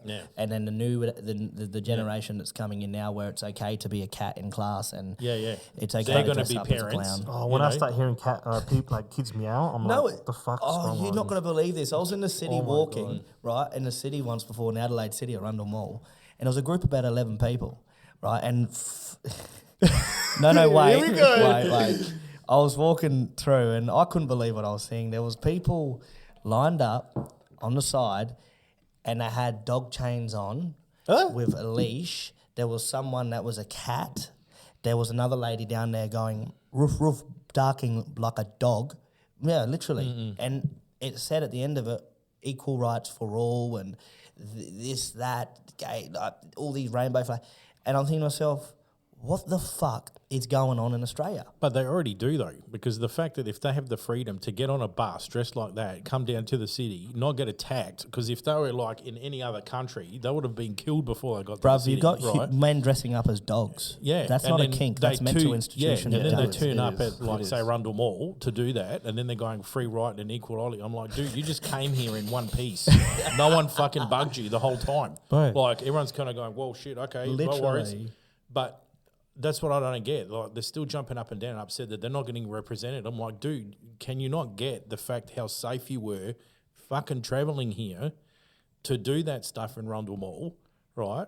Don't you understand that? Yeah, people might not, or you'll get the one or two people that be really aggressive to you until you get fucked or like trying to attack you and stuff. Yeah, but that's of course. one individual out of multiple people in the city that probably kind of either looked at you on a side angle or kind of went, okay, that's their thing. They've got to understand that, you know, there are people that will kind of like, they might not agree with them, but they'll be going, okay, look, fuck, that's your thing, all right, right? But to say to everybody that they need rights and they have not getting represented and they're getting treated, they need to kind of step back a bit and go, hang on a second, let me look at other parts of the world if I could pull this shit off over there. Bro, if they went to do that in the Middle East, bro, I'm telling you, all of them will be dead and cut off, heads chopped off. It'd be brutal. They do. They would. And it's just like, you know, like I'm just against, because I don't have any children, but I have 7 siblings. One of my brothers passed away 3 and a bit years ago from epilepsy. Sorry for that. 20 years old. The most beautiful young man you'll ever meet as well. Tyrone. Sorry about that, man. But I see my siblings go to school and that, and I honestly, my younger siblings, I honestly hope that, you know, and I've asked them, I said, what are they teaching you about this? And if they're teaching my younger siblings or my cousins the idea of it's okay to fuck with your gender and it's okay to mess around with this and that, not good, because I'm going to be going ballistic. Because that should not be allowed. We should be teaching children, male and female. That's the end of it. It's not. There's no two ways about it. Where's that happening? Because my kids are going to a public primary school, and I'm suddenly started keeping an eye out for it because I'm like, look, fuck, all right. I think if you see them with that thing and it has the LGBTQ HDMI, I've seen plenty of teachers wearing that's that allowed. Kind of stuff, that's not bad. No, but I'm just saying maybe keep your eye out for that because maybe those people are the ones maybe putting it on them. But I don't think I might be wrong. Yeah, I think it's more just they show their support to the people. Don't do that, bro, because at the end of the day, it's not your child. Yeah. You know what I mean? It's not your child to teach these things. It's not your responsibility. You're meant to teach them how to read, write, math, all of these things, science, that's it. Don't go to them and be like, it's all right to feel like this. It's all right to do this. It's all right to feel like a bit like feminist and this. No, it's bro. not okay. They should be like, look, your son or daughter is starting to talk about this and that. Tell the parents. This lets you know she's having questions. Their parents should be the one talking to them about it. They get drag queens in there to perform and shit. No, fuck that, bro. They do, bro. They read stories and books and that. If I have a kid, God please, God, forgive me. If I have a kid and I found out that there's a drag woman in there or whatever doing what they're doing, I'll go there, grab my son out and be like, old school Italian, but tour this shit. Tour shit. Whack. You know what I mean? It's not good, bro. You shouldn't be doing that. That's not, look, if you support it, fine. Great, yeah. You know what I mean? It's like he's bi, it's fine. Just do whatever you want. Don't push it. Don't do that, man. Yeah. It's absolutely terrible. We live in a culture now where it's smashed over your head.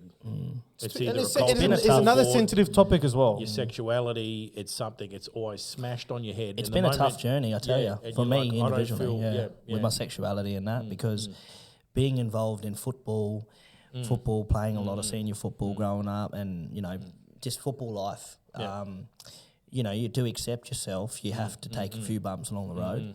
And as I've gotten older now, I've accepted who I am, and that's been the biggest challenge. Yeah.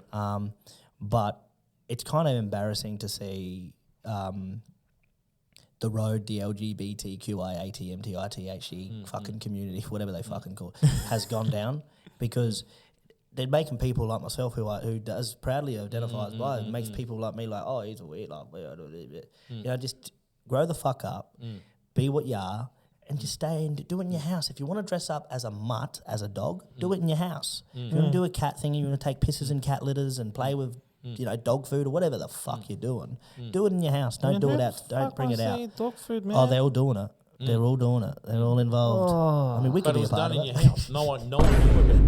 And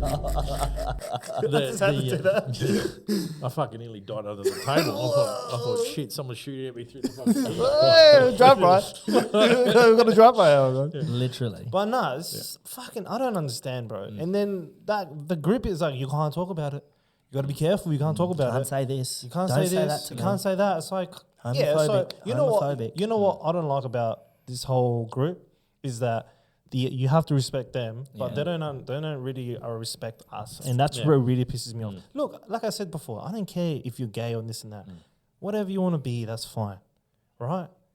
But there's a certain limit and line. Why don't you understand where we're coming from as well? What about straight people? Can they have their own flag?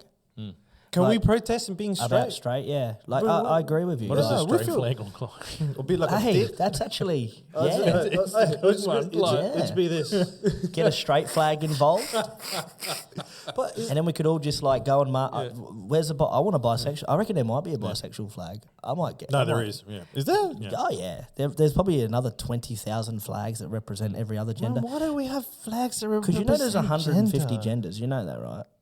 Oh, Genders. I don't know. You Yeah, don't. I might be Now old. there is. I think I'm old-minded. I'm like Yeah. There's 150 straight, of them. but, you know? Yeah, you could be. 150. There's 150. I don't quote me on this, but I think there's 150. Someone. You need to label your bar. I did label it, but it's fuck is that delayed. He's just pressing everything in. No, Anyway. it's delayed. Fuck you. Colours over there are giving me, vibes. Yeah, they are giving you a little bit of vibes. Eh? Yeah, it's very colourful over But there. the 150 flags, 150 flags of identifying like fucking this and that. I don't know. Anyway, let's move on from that topic. I want to ask you about Australia Day, bro, because that's a big thing that a lot of people have and protest and this and that. And, some people are like, we understand you guys is the day of conquering. And then some people are like, oh, whatever, it's the day of Australia, this and that. Yeah. What do you honestly, what's your opinion and thoughts on it as an Indigenous person? Do you believe there should be a day of like remembrance? Or should we have a day that come together? January the 26th has become the most divisive day on the calendar in Australia. I know a lot of Australians celebrate it, and supposedly they don't celebrate it to, in disrespect to Indigenous people. Like they're not celebrating the genocide, supposedly. That's what a lot of people will say, and that's all well and good. But it has become very divisive. And, you sit there and you ask yourself, okay, a National Day of celebration should be about everybody. In on one, celebrate the country together. I don't know how Australians, and if people use critical thinking, I don't know how Australians can sit there and say that it's a full unity day if Indigenous people are not a part of it in a positive manner. I mean, Arthur Phillip put the Union Jack in the ground in 1788. It wasn't Captain Cook. So people that say it was Invasion Day, it was a day Captain Cook came here. They're uneducated dummies. It was when Arthur Phillip put the Union Jack in the ground and colonisation started. Massacres, genocide, murders, raping of women, movement of children, Indigenous people, bodies in the ground, heads kicked off, young children. That's when it started on 1788, when Arthur Phillip put the Union Jack in the ground and claimed this land, Britain. But when we talk about January the 26th, we should be talking about how we remember the genocide and the massacres of Indigenous people. I don't think you can have a National Day of celebration on the graves of Indigenous people's ancestors. I just, and I say that with the most respect to the whole of Australia. Think about that for a minute. You're trying to celebrate the country and what the country is today, yet no one's listening to the Indigenous people who are the real people of the land, the Indigenous people of the land. I think what needs to happen on January the 26th is it needs to be a long weekend, long weekend from the 24th to the 27th. So 24th is a Friday up to the 27th. So it's a very unique time of the year where it's a long, long weekend. And in that long weekend, we're talking about our history, convict history, Aboriginal history, Torres Strait Islander history, settler history.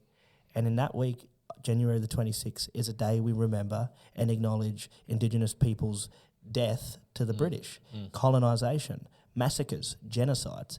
We take a moment as a nation, like they do on Anzac Day, to remember these situations. Okay. And then the day after, we get on the piss. Yep. I agree. Yep. It's not. You can't celebrate like it's the most divisive day in the country. Do you think it should be like a 2-week celebration? Too long? Too long. It needs to be unique. So what, like 3 days? I think 4 days. That sounds like Independence Day. But 4 days is going to be 20. This whole idea that changing the date is going to remove history. You're never going to be able to remove history even if you change the date, right? Number one. Yeah. So these idiots that are going around saying abolish this, abolish that, abolish Australia Day. I'm not a fan of abolishing Australia Day. As an Indigenous man, I'm not a fan of it. Abolishing means no national day of celebration. I'm not a fan of that. But what I am not a fan of also is celebrating on the graves of my ancestors. And if Australians can take that as much as they want, you really want unity in this country. Yep. You really want to bring this country together and be proud of what we are now with so much more improvement to go. You have to, the most logical thing to do is you have to change the date. It's not about pandering to the left. Fuck the left and the Greens and all these psychos. It's about respecting Indigenous people. And if we are to move forward, we have to do it, lads. Yep. We have to make these mature decisions. I agree. I think there should be a day to remember, a day to respect, and a day to come together. Oh, that rhymes as well. There you go. Seeing that, get a t-shirt. Get a t-shirt out there. Seeing that evolution too, like because early 2000s, whatever, I was doing Triple J Hottest 100 parties. Like that's what I was in my 20s. That's what we did on Australia. So your Day. perspective's changed. 100%, because what happened was you don't think about it. You get on the piss with your mates, and you had like other, my friend had, he was at uni, so we had international uni parties. So I was just like pretty much everyone from around the world was there getting on the piss, listening to Triple J's Hottest 100. And then as that kind of went off and we got married and we did our own things and stuff and got into our 30s, and then this situation started to happen where it was more like, okay, Australia Day is not the day to celebrate, it's this day. And I'm thinking, okay, and it got me to stop and start to look at, okay, fair enough, like what will it take for that to happen? And there's got to be some kind of compromise. Well, we've got to come as like white Australians to the table and go like, okay, look, this is what occurred on this day. If people want to do a national day of mourning or 2 days of national mourning and then a party afterwards where we celebrate everybody, right? That's a better one. A united day. That's the one that I agreed with, because we have to. What we can do then is through arts and movies and music, we can get Indigenous artists to then portray what happened back then, the kind of reconciliation now, and then the celebration afterwards. But we also need to talk about the convicts. It's a journey. That's what I'm saying. Like, we talk about everything, and then we can talk as well. Put like candles out for the people that have passed away. Hey, we're organising this, man. Fucking let's do it. It's a mature. It's a mature thing as a nation. People have to truly think about this. And my question to Australians that are completely opposed to, we're not changing the day. It's always been Australia Day. It hasn't always been Australia Day. Wake up. It's been 1994. It was changed, and every state had their own Australia Day, and it hasn't always been on January the 26th. It's just rather coincidentally that they landed on Jan 26th when the genocide started against First Nations people. So I just ask Australians, when Pauline Red Dog was asked a question, she goes, the date's staying. The date's she didn't even talk about it. What's your reason to wanting to keep it on January 26th? Do you want to keep the divide? That's a question to Australians. Do you really want to keep the divide? She wants to keep the boomer vote. Yeah, she has to keep the boomer vote, but at the same time, she's riding a tightrope to appease the Indigenous group and the immigration group, as opposed to and at the same time pander to the boomer group that are voting for her. Yeah, definitely. It is, especially now that time's catching up. Time's catching up to her, so she doesn't have much time. She is declining rapidly. She doesn't have much time. So the reality of it, and like I'm saying, like, people, if you're listening, like, let's not have this problem. Let's unite, man. At the end of the day, we all love this country. And I was saying in our last podcast, I love this country as much as anyone in here. But, you know, like, for me, sometimes I don't even feel part of this country because when I went to go get my passport done, bro, the reality of it, they said to me, you're not Australian because you're born here. And I'm like, yes, I am. My birth certificate says I'm Australian. I was born here. No, but it doesn't mean that you're Australian. So, well, then what the fuck then, man? Yeah, what? see, because look, you know why? Because apparently there's a new rule.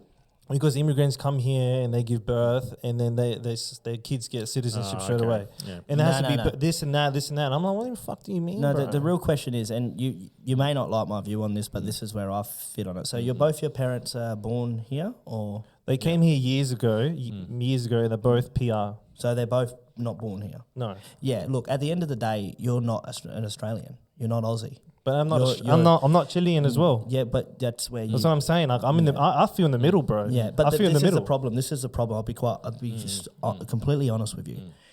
Australians are Anglo-Saxon white Aussies and Aboriginal people. That's because we share the core history of this country, the story of Australia.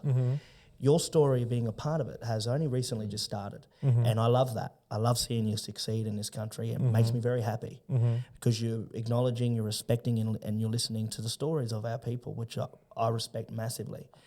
But the fact of the matter is, we are lacking the identity in this country. Indigenous and white people have been struggling to try and create that identity, that shared history that we share together for so long. We've had people come into our country who are manipulating that now, and we've never been able to get it. We've never been able to get it right. The Australian identity, and I say that with all respect because I'm very, very passionate about reconciling with white Australia and Aboriginal people. Before we can recognise other people and everybody else that comes to our beautiful continent, white people and black people need to sit down together and figure out the direction our country is heading in. I can't be any more passionate about that. And I don't think we should allow anybody else to come in and manipulate that. Yeah. And I say that with my heart. And there's no hatred there. That's truly the way I feel, Well, for myself, I feel like I don't belong anywhere then. No, I don't belong anywhere because if I go back to South America, bro, they don't say you're Chilean. Like, you're Australian. Yeah, but I'm Chilean. No. You're not born here. You're Australian. What do you do now? But so now you are Chilean, though. I'm not in their eyes. I'm not, bro. And that's the reason why, like, now, you know what I mean. When I heard that, both your parents are Chilean. Yeah, I have Chilean blood, but I don't have a home. That means I don't have, like, this is my home. Australia is your home. Australian is my home, exactly. But then when I heard that really hit me. Australia is your home. Because I'm like, dude, this is my home. I know a lot of people here. I'm friends with the Aboriginals. I'm friends with this. I learn about this. I learn about that. I'm da-da-da-da-da. So then you're saying I'm not, you know what I mean? I'm not attacking you. I'm saying that lady at the post office really pissed me off. It's a hard thing to when a non-Indigenous Australian, a white fella says that, then your answer should be to them, well, you're an intergenerational immigrant, right? Because that's what a lot of white Europeans are. But when an Indigenous person says it, other people have to listen because we've had people come to our country and manipulate us and change our way we are and manipulate everything and fuck with our culture and tell us we can do this, we can't do that, or you're half Aboriginal and you're not Aboriginal, like all that culture war thing. And everything that the thing that I'm most passionate about, and I hope we see it in my life, is the day, and you're a part of that journey because you live here and this is your home too, and I value you because you're a brother, number one. Well, thank you. And I value you highly, but the relationship that Aboriginal people have with white people needs to be reconciled before anything else for us to even know where our country heads in, because the story of this country comes from white and black people. No one else from any other continent. I feel like we take a step forward and then 30 steps back. Every time. And the referendum, it's both sides. Like the white will pull us back and the Aboriginals the referendum will pull us did back. that. Yeah, like, it's you can't. It's the situation of it though, bro. Like being like And it born frustrates here. the shit out of me. Yeah, no, I'm it's just like, thinking, yeah, this will it's like, never we don't know. happen. We're Like, like, my what's kids are going never on? going to see this. No. Like, And the situation of it, like that we were saying in our other podcast, like, we don't even know where to go. We don't know where to stand. He probably agrees. Probably some Italian is like, oh, you're not Italian. You're Australian. It's like, yeah, but I'm Italian. And that's the situation that some people, immigrants, deal with that are born here, you know. If, for example, if an African is born here, they're like, you're not African though, you're Australian. Do you know what I mean? And then you hearing that, you're like, well, where do I stand? Like, I love this country as well. Like when the fuck do other people start telling you who the fuck you are? Yeah, exactly. Yeah, Like, it's you know what I mean? You know what I And I'm mean? I thinking, get that. Yeah, like, You know what I what, mean? you Bro, fucking why don't you joking? should go back to South America, bro? I'm like, yeah, no worries. I speak my language, this and that. Oh yeah, let the Australian, blah blah blah blah. I'm like, well, I'm not. but you can get a citizenship of that country. I choose not to do it because this is my home. Pick Australia first. Well, then you're on our team then. Well, exactly. Yeah. You know what I mean? When I heard that from her, I'm like, dude, I don't have dual citizenship. I'm just Australian. I'm just Australian. And Yeah. I'm happy to come home. Yeah, well, Do you know what I mean? I want you on my team every day of the week because you're on our team because you put this country first. There's a lot of people that aren't believing in what you just said. They go, oh well, I'm from Iran or I'm from Afghanistan or South Korea. I live in Australia. I love Australia, but I love my country that I won't live in. Yeah. Those people need to be. They're not on our team. I understand. Look, I understand that at the end of the day, yes, I'm born here. Yes, I love this country. At the end of the day, I do have that culture though. You know what I mean? This culture that it's like him is Italian. He's gonna probably make once a year make sauce. Do you know what I mean? Like, it's Once what a year Italians make do. sauce. That's what they do. That's what they do. Pasta sauce. Pasta and sauce. that, Like with me, like, you know, like I celebrate Chile Independence Day because my mum celebrates that, and I respect my mother. That's where it is there. know what I mean? That's where it is right there. It's when I said I maybe worded it wrong, but you know it's I know, truly how I know exactly what you mean. You don't have 245 years of history like many European Australians do. We don't. And you're not Indigenous. So your story in this country has only just begun. And until we sort out our situation, then we'll see where our country heads into. But we haven't fucking sorted nothing out. We're still going back and forth like a joke, like the referendum. I think this is what I honestly think. I think if you come here and if you love this country as much as we do and you love it and you respect it and you do all of these things, sometimes as well culture-wise, we're not that far from each other. We're all similar in so many fucking ways, bro.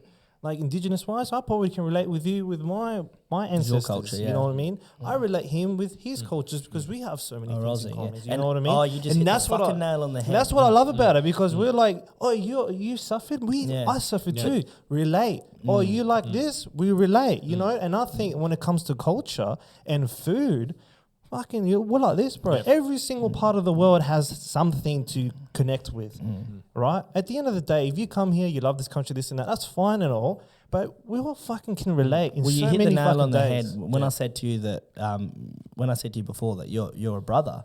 I meant that what you just said then. We all sit on the same table with one common thing. We all love this country and we're all Aussies, right? But when you say your common connection with old mate here is you're both Aussies and you love this country.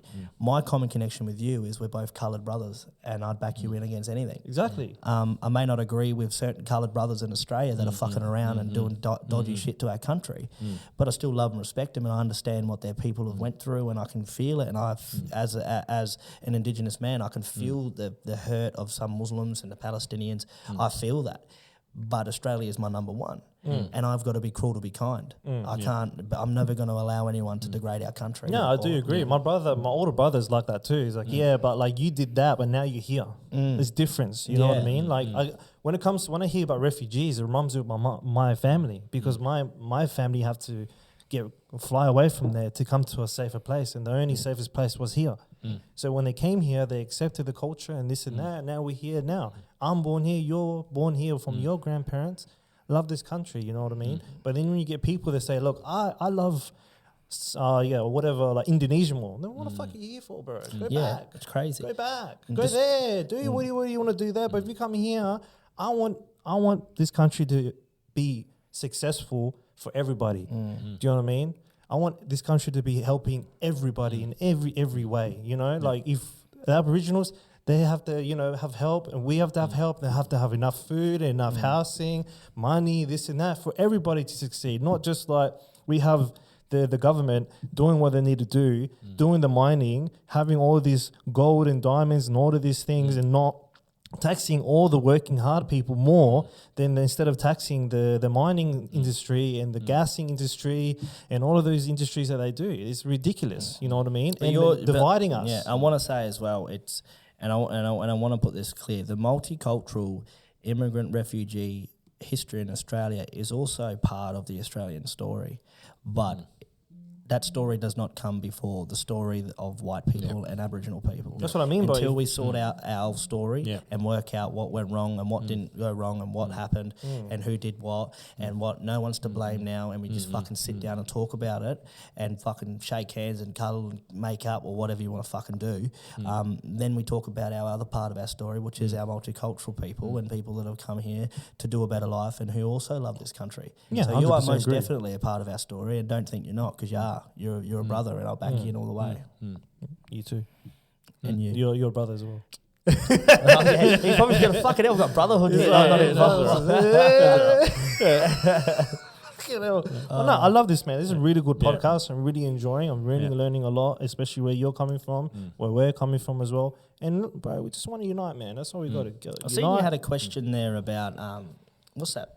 Jacinta Price, was that right? You wanted to because yarn about that? I found it really interesting. Oh, some loser in Canberra. So it's as simple as you can fucking put it. it's a real interesting one, because another one that took the opportunity to fucking get in, where so she's basically like almost the token Aboriginal Indigenous member for the Liberal Party, right? Because the Liberal Party, what they're doing now with Hearn coming in for the state government, quick, get the blonde hot white chick in front. Like, get all the fucking old 70-year-old dudes fucking fapping over the chick and get her voted in. Because that's the play that they're doing. Because they had Tarzia before. You had the personality of a cardboard cutout. Like, so get her in, get the votes, right? Once she's in, boot her and get someone else in. And what happened today? Federal Liberal just did the same thing. Oh, yeah, they had the blonde chick in yeah. the front, and then they booted him out, and off she goes. Hastings is in, isn't he? Yeah, and that is it dude's Hastings? got it. Yeah, the white guy, whatever. And they got rid of Susan Lay. What a poor lady. She was in for a couple of days, and she's got thrown. But that's the tactic. But Jacinta Price, so now Jacinta's in the background, and I'm thinking she's going to come in. She'll come in eventually. Yeah. So, but this is the problem with Jacinta, right? Miss Jacinta there, big hero. She has said some terrible things about her own people. She is the sort of person that you want on your team if you want someone to go against the actual team that they're a part of, but you get her in to fucking be that fake sick. Oh, she makes me very angry as an Indigenous man. I can imagine. Because she said a comment about the stolen generation, obviously today's the anniversary of this apology. She's made a comment a long while ago about the stolen generation, that intergenerational trauma should not exist anymore within Aboriginal families.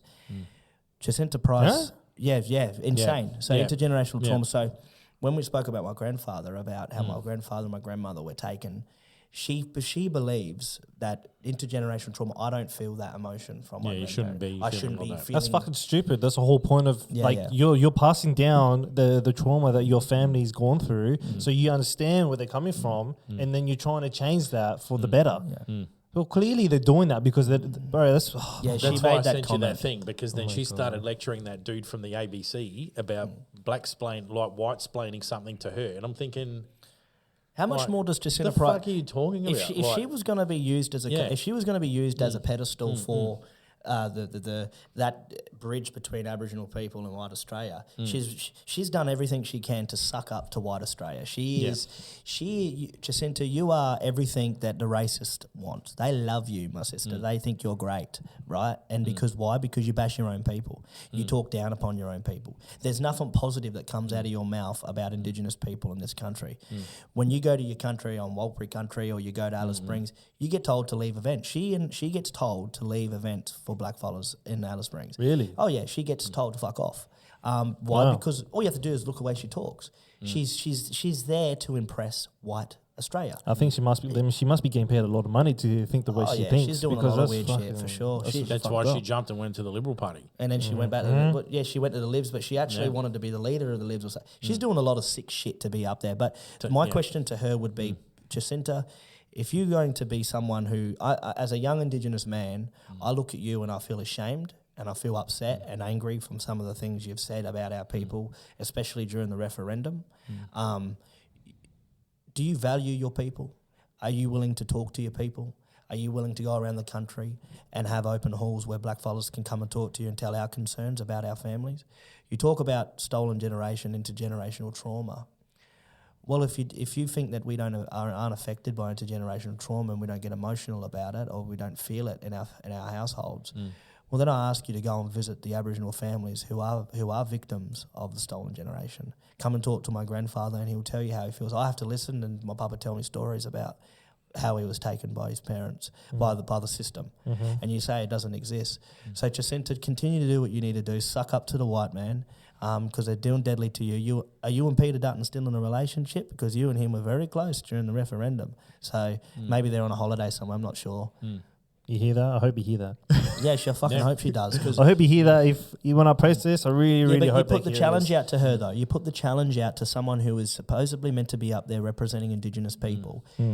Jacinta, go around the country and talk to blackfellas. Stop going to little pub meetings and going there and filling up the room with far-right white supremacists and the ones that love you because you're a tokenistic black woman, right? Go and talk to your black brothers and sisters. Yarn with them. Don't go to the ones that are, she went to a pub, I think it was in New South Wales somewhere. They found out Jacinta was going there to do a little meet and greet. She found out that there was a group of Aboriginal people there who didn't agree with her. She cancelled it.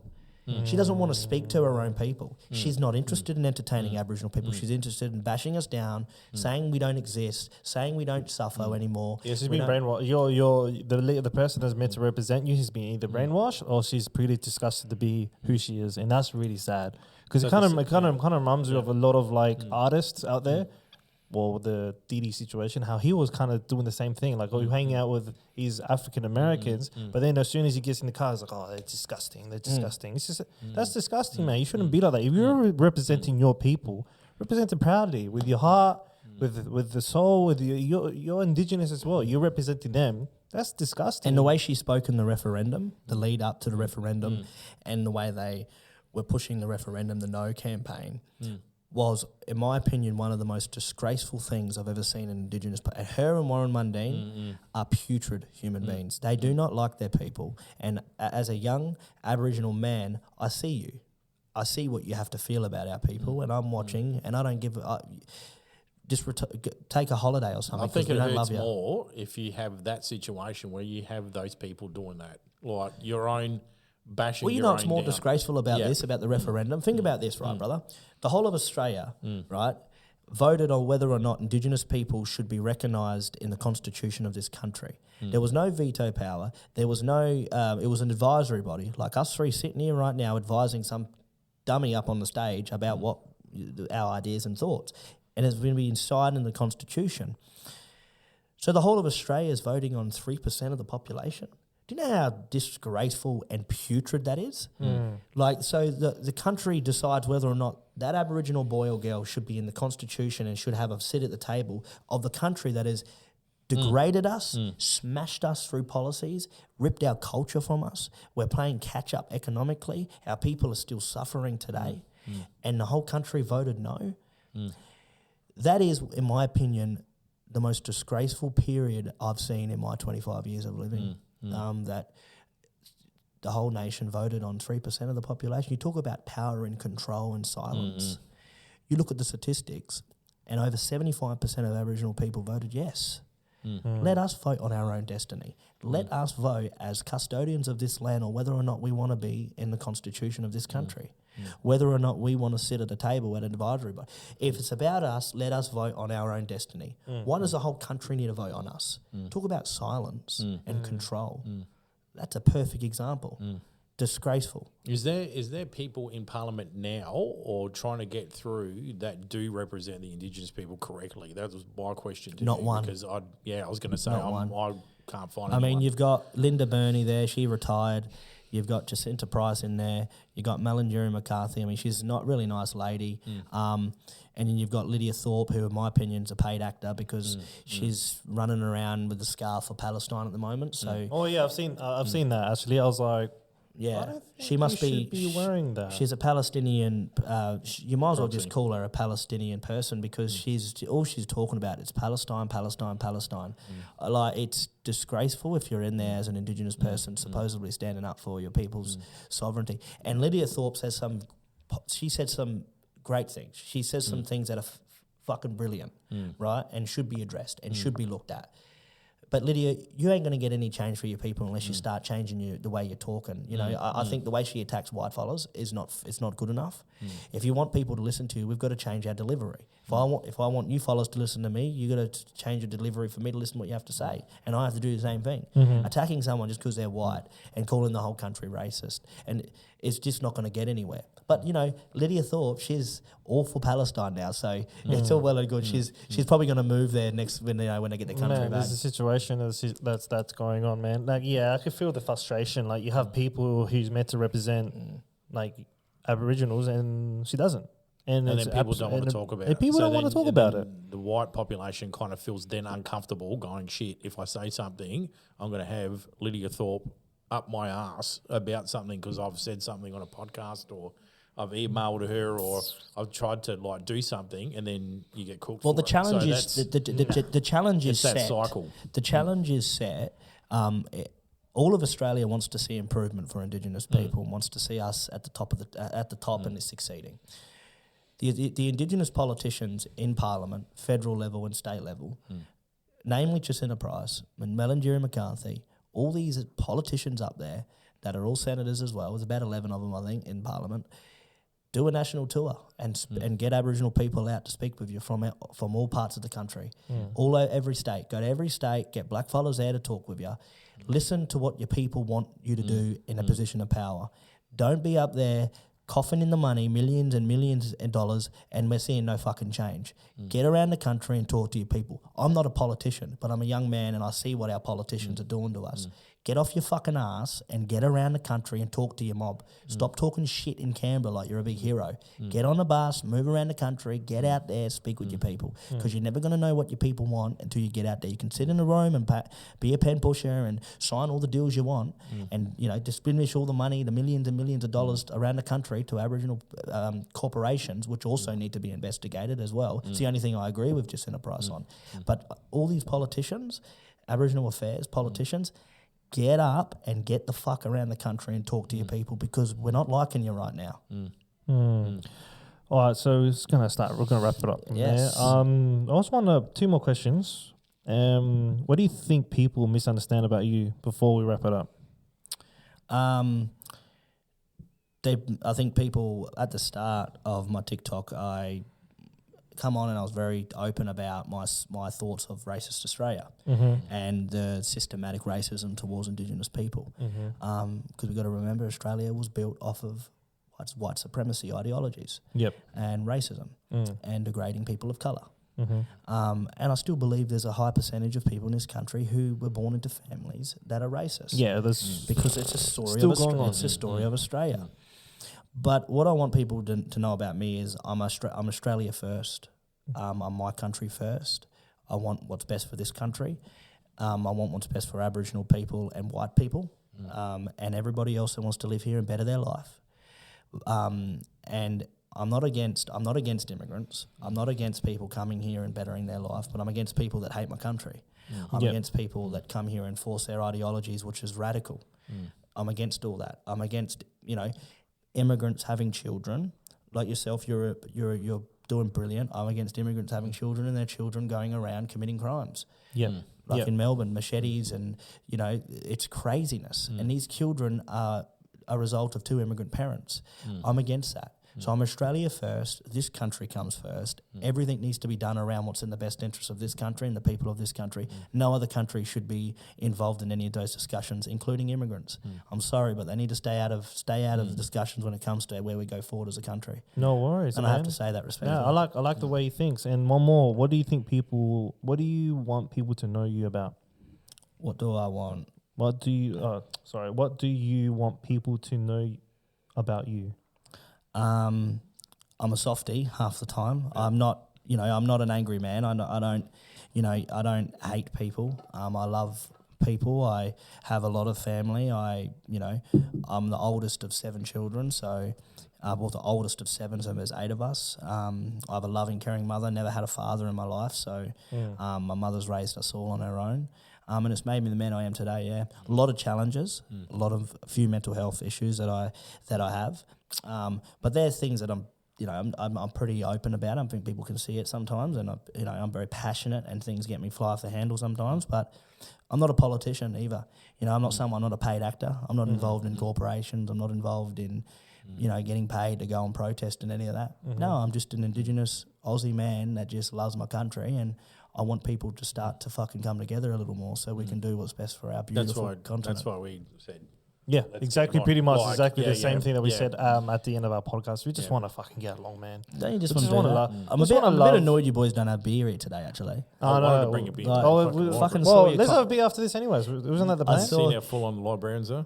Yeah, I know, man. I was like, if I had my own like room, I would bring the beers. No, but it's been a pleasure, lads. I really appreciate it. No, well, thank you so much. And everybody should follow Beyond All Limits podcast, isn't it? Thank you, sir. Thank you. Pack of legends. Hopefully come on again one day. Definitely. I just want to say thank you for coming on, and thank you for giving your thoughts, especially educating us about the Aboriginal culture and everything, man. This really, really means a lot. And as well, we all want to get along and love each other, right? Yeah, thank you everyone for listening. Please remember to like and subscribe, and as well share it around, please. All right, thank you so much. See you, everybody. Legend.